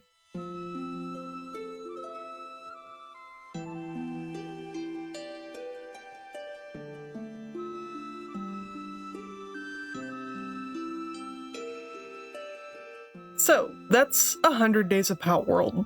I'm honestly surprised with how far we made it into the game during this 100 days. It's a little bittersweet to be here at the end. I would have loved to have done more. After all, we still had goals on our list to do, like breeding our perfect pal and finishing more of our long list of random missions, but even if it's not perfect, we got here. I can't tell you the amount of times that it genuinely felt like I wasn't going to finish this. I don't want to get too real about everything, but it's been a rough couple months since I started the recording of this video. Ironically, I've realized that making this video in itself has almost taken me 100 days in real life. From recording to the final pass, it's been almost 3 whole months. And by the time I post it, I'm sure it'll have actually passed the 100-day mark. I've realized that one of the things I struggled the most with in my life has been exactly that, finishing what I set out to do. I know this is a random video about Palworld, but for me it represents more than that. I've wanted to do this for years. Not Palworld specifically, but having a YouTube channel. I designed this, my VTuber, for the first time during 2020. I was a couple of years out of college, struggling to find work in what I got my degree in, and I'd just been laid off. Not to mention I was also going through probably the worst breakup of my life. At that point, I really expected for my life to be different. If it had, I wonder if I'd be doing something completely different right now. Maybe married, maybe having a different job, or being surrounded by different people. At the time, I found a lot of comfort in VTubers, so I started drawing myself as one too. It was a pipe dream to me at the time to think I'd actually be able to do it. So I got a different job, moved around a bunch, and met a whole bunch of new people. It's strange that I'm in basically the same situation now, 6 years later, but this time it feels different. Yeah, even though I don't know what comes next, I'm surrounded by people now that made me feel like this isn't so impossible of a task.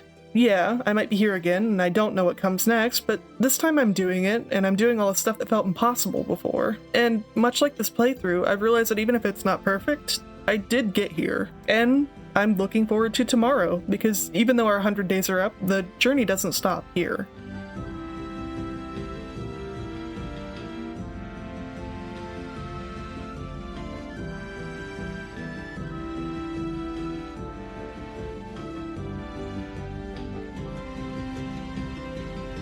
Alright, where's my Emmy for the touching monologue leading into the rest of the Palworld video, because I really wanged it and didn't record 10 days. Okay, yeah, like, that was a sweet ending spot for the game, but it's kind of pointless if you don't get to see all 100 days, right? I mean, technically they're not all in a row, but, you know. I mean, like, yeah, all that stuff did happen, and I'm looking towards the future and blah blah blah, but for right now, we've got 10 more days with this smug motherfucker at least, and we've still got shit to do. Namely, like, those 2 things we still haven't finished yet, yeah? And we've got Marcus to fight. We had our break watching the sunrise, but now it's time to get back to it. Those tasks aren't going to finish themselves, and we've really got to put our nose to the grindstone if we're going to make measurable progress on them. Namely, our list of missions. For sure, some of these are out of the scope of 100 days, but let's see how many we can knock out. For breeding, the only thing we can really do to speed it up would be to put in more breeding farms. So anyway, we put in another breeding farm. You are keeping up with me here, right? Like, we're really gonna have to crank out the pals if we want to maximize our chances. I have 2 breeding pairs that we should have our set of diamond passives, I think would work at our base pals generally, and let's see who gets it for us first. Okay, well that's set to cook. I'll set up Ragnarok to get working on research, and we got it. Already? You mean we were literally 1 day off of getting it in the first 100 days? You know what? Never mind. Point is, we have the daydream. For those of you who are sharp, you might realize that I was trying to breed a Mozzarina for our milk production and questioning why it has Eternal Engine. The answer to that is very simple. I forgot. Okay, so here's the thing. I didn't technically forget. Yeah, this is a pal with 4 diamond passives, and it's a great pal to have, but it's not the 4 I intended to put here. I didn't realize this until I was recording, but I had a list. I just wasn't looking at it super closely. Our base pals are supposed to have Lucky or Vampiric, depending on the pal, Mastery of Fasting, Heart of the Immovable King, and Remarkable Craftsmanship. Ideally, our Mozzarina would have had Vampiric instead of Eternal Engine, but simply put, I mixed up that list with the list of ideal diamond passives for a rideable pal. My bad. For the sake of the video, though, this is a perfect pal. It's got 4 diamond passives, and it technically will be helpful to us if we ever decide to breed rideable pals. And if we continue with the series, this should give us plenty of time to fix this area, considering the long-term goal is to get some really solid workers for our home base. Anyway, this is frustrating. We just built a second breeding ranch, and doubly so because it's not technically correct, though I didn't know that in the moment. I named our first perfected pal Perfection, which it's a little ironic in hindsight. I decided to use a calculator to determine if I was possible to work towards our Mozzarina. It is, as it turns out, so I grabbed an Incineram and tossed her in with Perfection. Let's get on to missions. I decided to knock out some of the easier ones to complete. We fast traveled to the desert to take out a syndicate crusher for the pal breeder and return their precious pal. Then we had a request from an angler to get some jelliet bells. We fished for a long time, so long in fact that we had to stop to get more bait. And while we were at camp for maybe 10 minutes, we were raided by the Brothers of the Eternal Pyre. Can't you see I'm busy? Anyway, I figured it was best to check out the breeding pairs before we left, and... Are you kidding me? That's a Mozzarina ticked off our list from the literal first egg. Well, it's a long shot, but maybe with our last 8 days we could manage to get a B-guard too. What do you even need to breed a B-guard? Oh, we're gonna pretend this isn't weird as fuck, okay? Anyway, we set up a horrifying couple to breed and hatched a second perfect Mozzarina. Really? Enough of this. We're wasting precious time on this. It's time to get back on our Sigma fishing grind sub. We finish out that mission. I decided to stop off at camp as when I last checked we were running pretty low on cakes for our breeding operations, and on top of that I needed cakes for our next mission. To help out with our production just a little bit more, I built an electric kitchen. Once I had 5 cakes, I attempted to deliver them to the breeder, but had to give it a second shot because of the damn syndicate thugs. Whatever. We captured some B-guards for our next mission, delivered them to the hunter because I sure as fuck was not gonna hunt down Elizabeth for it. I headed to our volcano base for our next mission to take out a syndicate cleaner. While I was focused on clearing out a Wixen and a Flambell that were attacking us, our ATV dived into lava. God damn it. Smug has to glide back down the mountain now because he can't ride Phalaris with the heat debuff without taking damage, so we arrived to deliver the quest to the hunter as the sun began to set. We paused for a moment to collect our level up to 46, improving our health, and took a vital elixir and stamina elixir to improve our stats in both of those as well. I dragged Smug back to base camp to drop our supplies. We seem to be having trouble breeding our B-guard. I can't imagine why that might be. I made some cold-resistant refined metal armor and tossed our ATV into the box to heal. I headed out to the Astral Mountain and caught a Wumpo for the Wanderer, and then one for ourselves as well. I also realized that we never grabbed our technology for our new level up, so I unlocked the Palmetal Armor, Palmetal Helm, and the Beta Wave Generator. Early morning of the 103rd, I saw that our next mission on the list was a Serpent Terror with a Serenity passive skill. Okay, you'll notice something with a few of these tasks. Namely that, well, they're just not something that's likely to happen. For Serpent Terror with this specific passive, we'll probably be fishing for quite some time. I gave it an attempt, catching a Doomud guild in the process, but, well, let's be honest here. It's gonna take an age to fish all of this up, and even if we do get it, how much time is it gonna take us? Or, even if we try to breed it, how much time will that take us? Do we even have this Serenity passive? I honestly couldn't tell you. It's a tough decision, but after weighing the options, I think it's gonna make for a much more entertaining last 7 days if I try to do as much as I can, rather than sitting here and fishing for several days. I mean, you tell me, which would you prefer?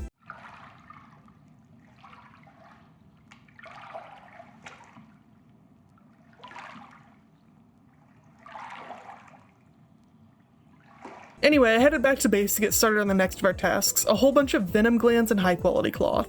I crafted everything, delivered the supplies, and I think I'm good on wearing the Depresso costume. I also grabbed our ATV while I was at camp because it was all healed up. We headed to the Veteran and the Wise Hunter to turn in what we could for our bosses and captured pals as well. These are also ones that are seeming like it's going to be difficult to knock out, but we'll see what we can do. The rest of day 103 as well as day 104 were spent going all over creation to make this bastard a feast. We made broiled doom mud, pancakes, Russian gyoza, fried gloopy balls, brawn cherry rib roast, an omelet, raindrich stew, grilled lamb ball, a salad, and finally a mammoth steak. Holy shit. Smug was going a little stir crazy, so I decided to do some fighting to get away from the grind for a second. In the morning of day 106, we tackled the Suzaku fight and captured it.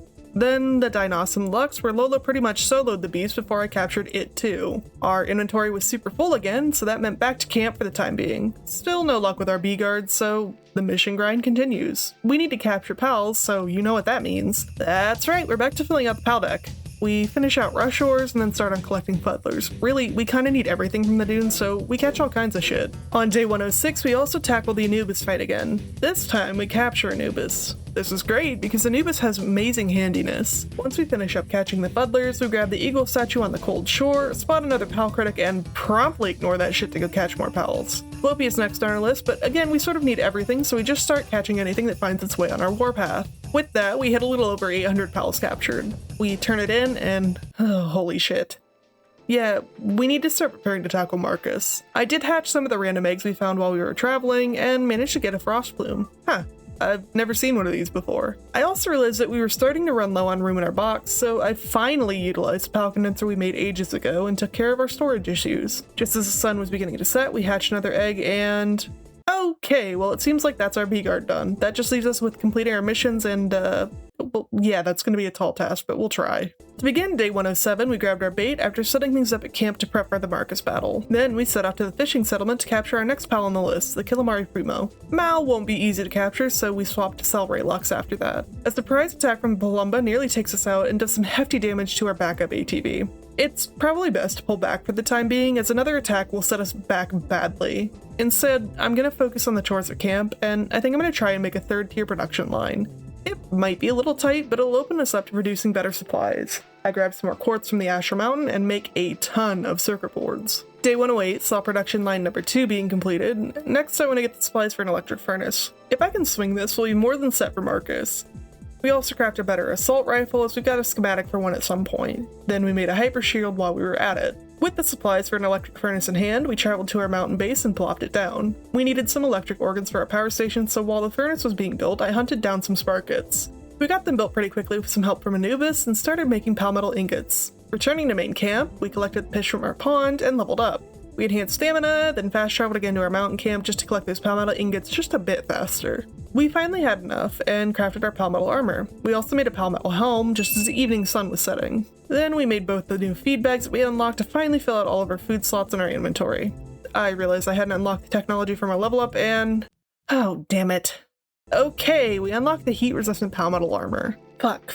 Day 109, need palmetal, hurry up, no time. My god. We're so close to the end of this challenge and we have to get more of these challenges done. I crafted some bait and tossed it into our fish pond. We won't see a return on this during the challenge, but we'll have fish if we continue, I guess. I made a fuckload of gunpowder and then I set out on our ATV. We have a grind to complete after all. Well, less of a grind and more of a rampage. We have 54 pals left to catch to progress on this mission and 1 day to do it.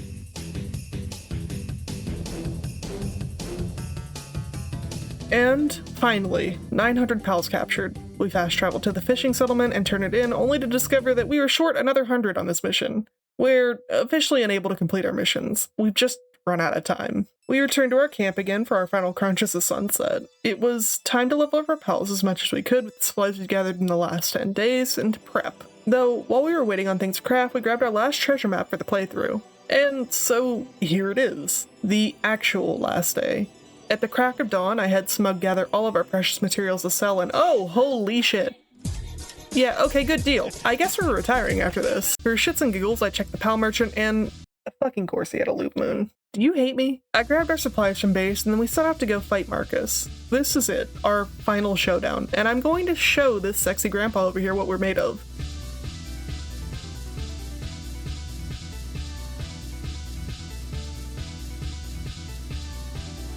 And we chumped him too. Okay, maybe I've overestimated how strong these bosses are. I mean, at least he set me on fire the one time.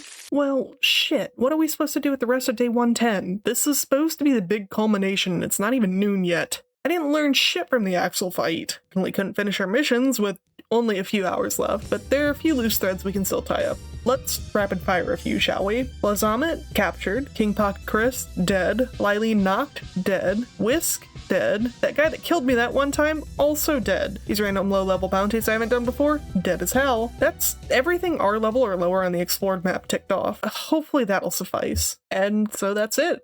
That's almost everything ticked off our list, and then some that I didn't even think we'd be able to do. We wouldn't be here without them, so I gave all of our PAL team a much-needed pat thank you for all their hard work, and when we were finished that, we walked onto our landing platform just in time to watch the dawn of a new day. I've already done the heartfelt monologue bit, so I'll spare you one the second time around. Instead, I'm gonna say this was actually a pretty fun challenge, even if it was about twice as much work as the last one. I think I'd enjoy doing something like this again. Maybe in Palworld, or maybe in a different game.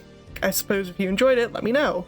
I'm definitely open to doing another 100 days if you guys want to see that. I mean, look at this, we didn't even get to see much of the extended map, aside from the one time we were shot out of the sky. And if you have anything you'd like to see me do, be that another game or if I continue this as a series, just let me know. And for now, thank you all so much for watching, and I'll see you all again soon.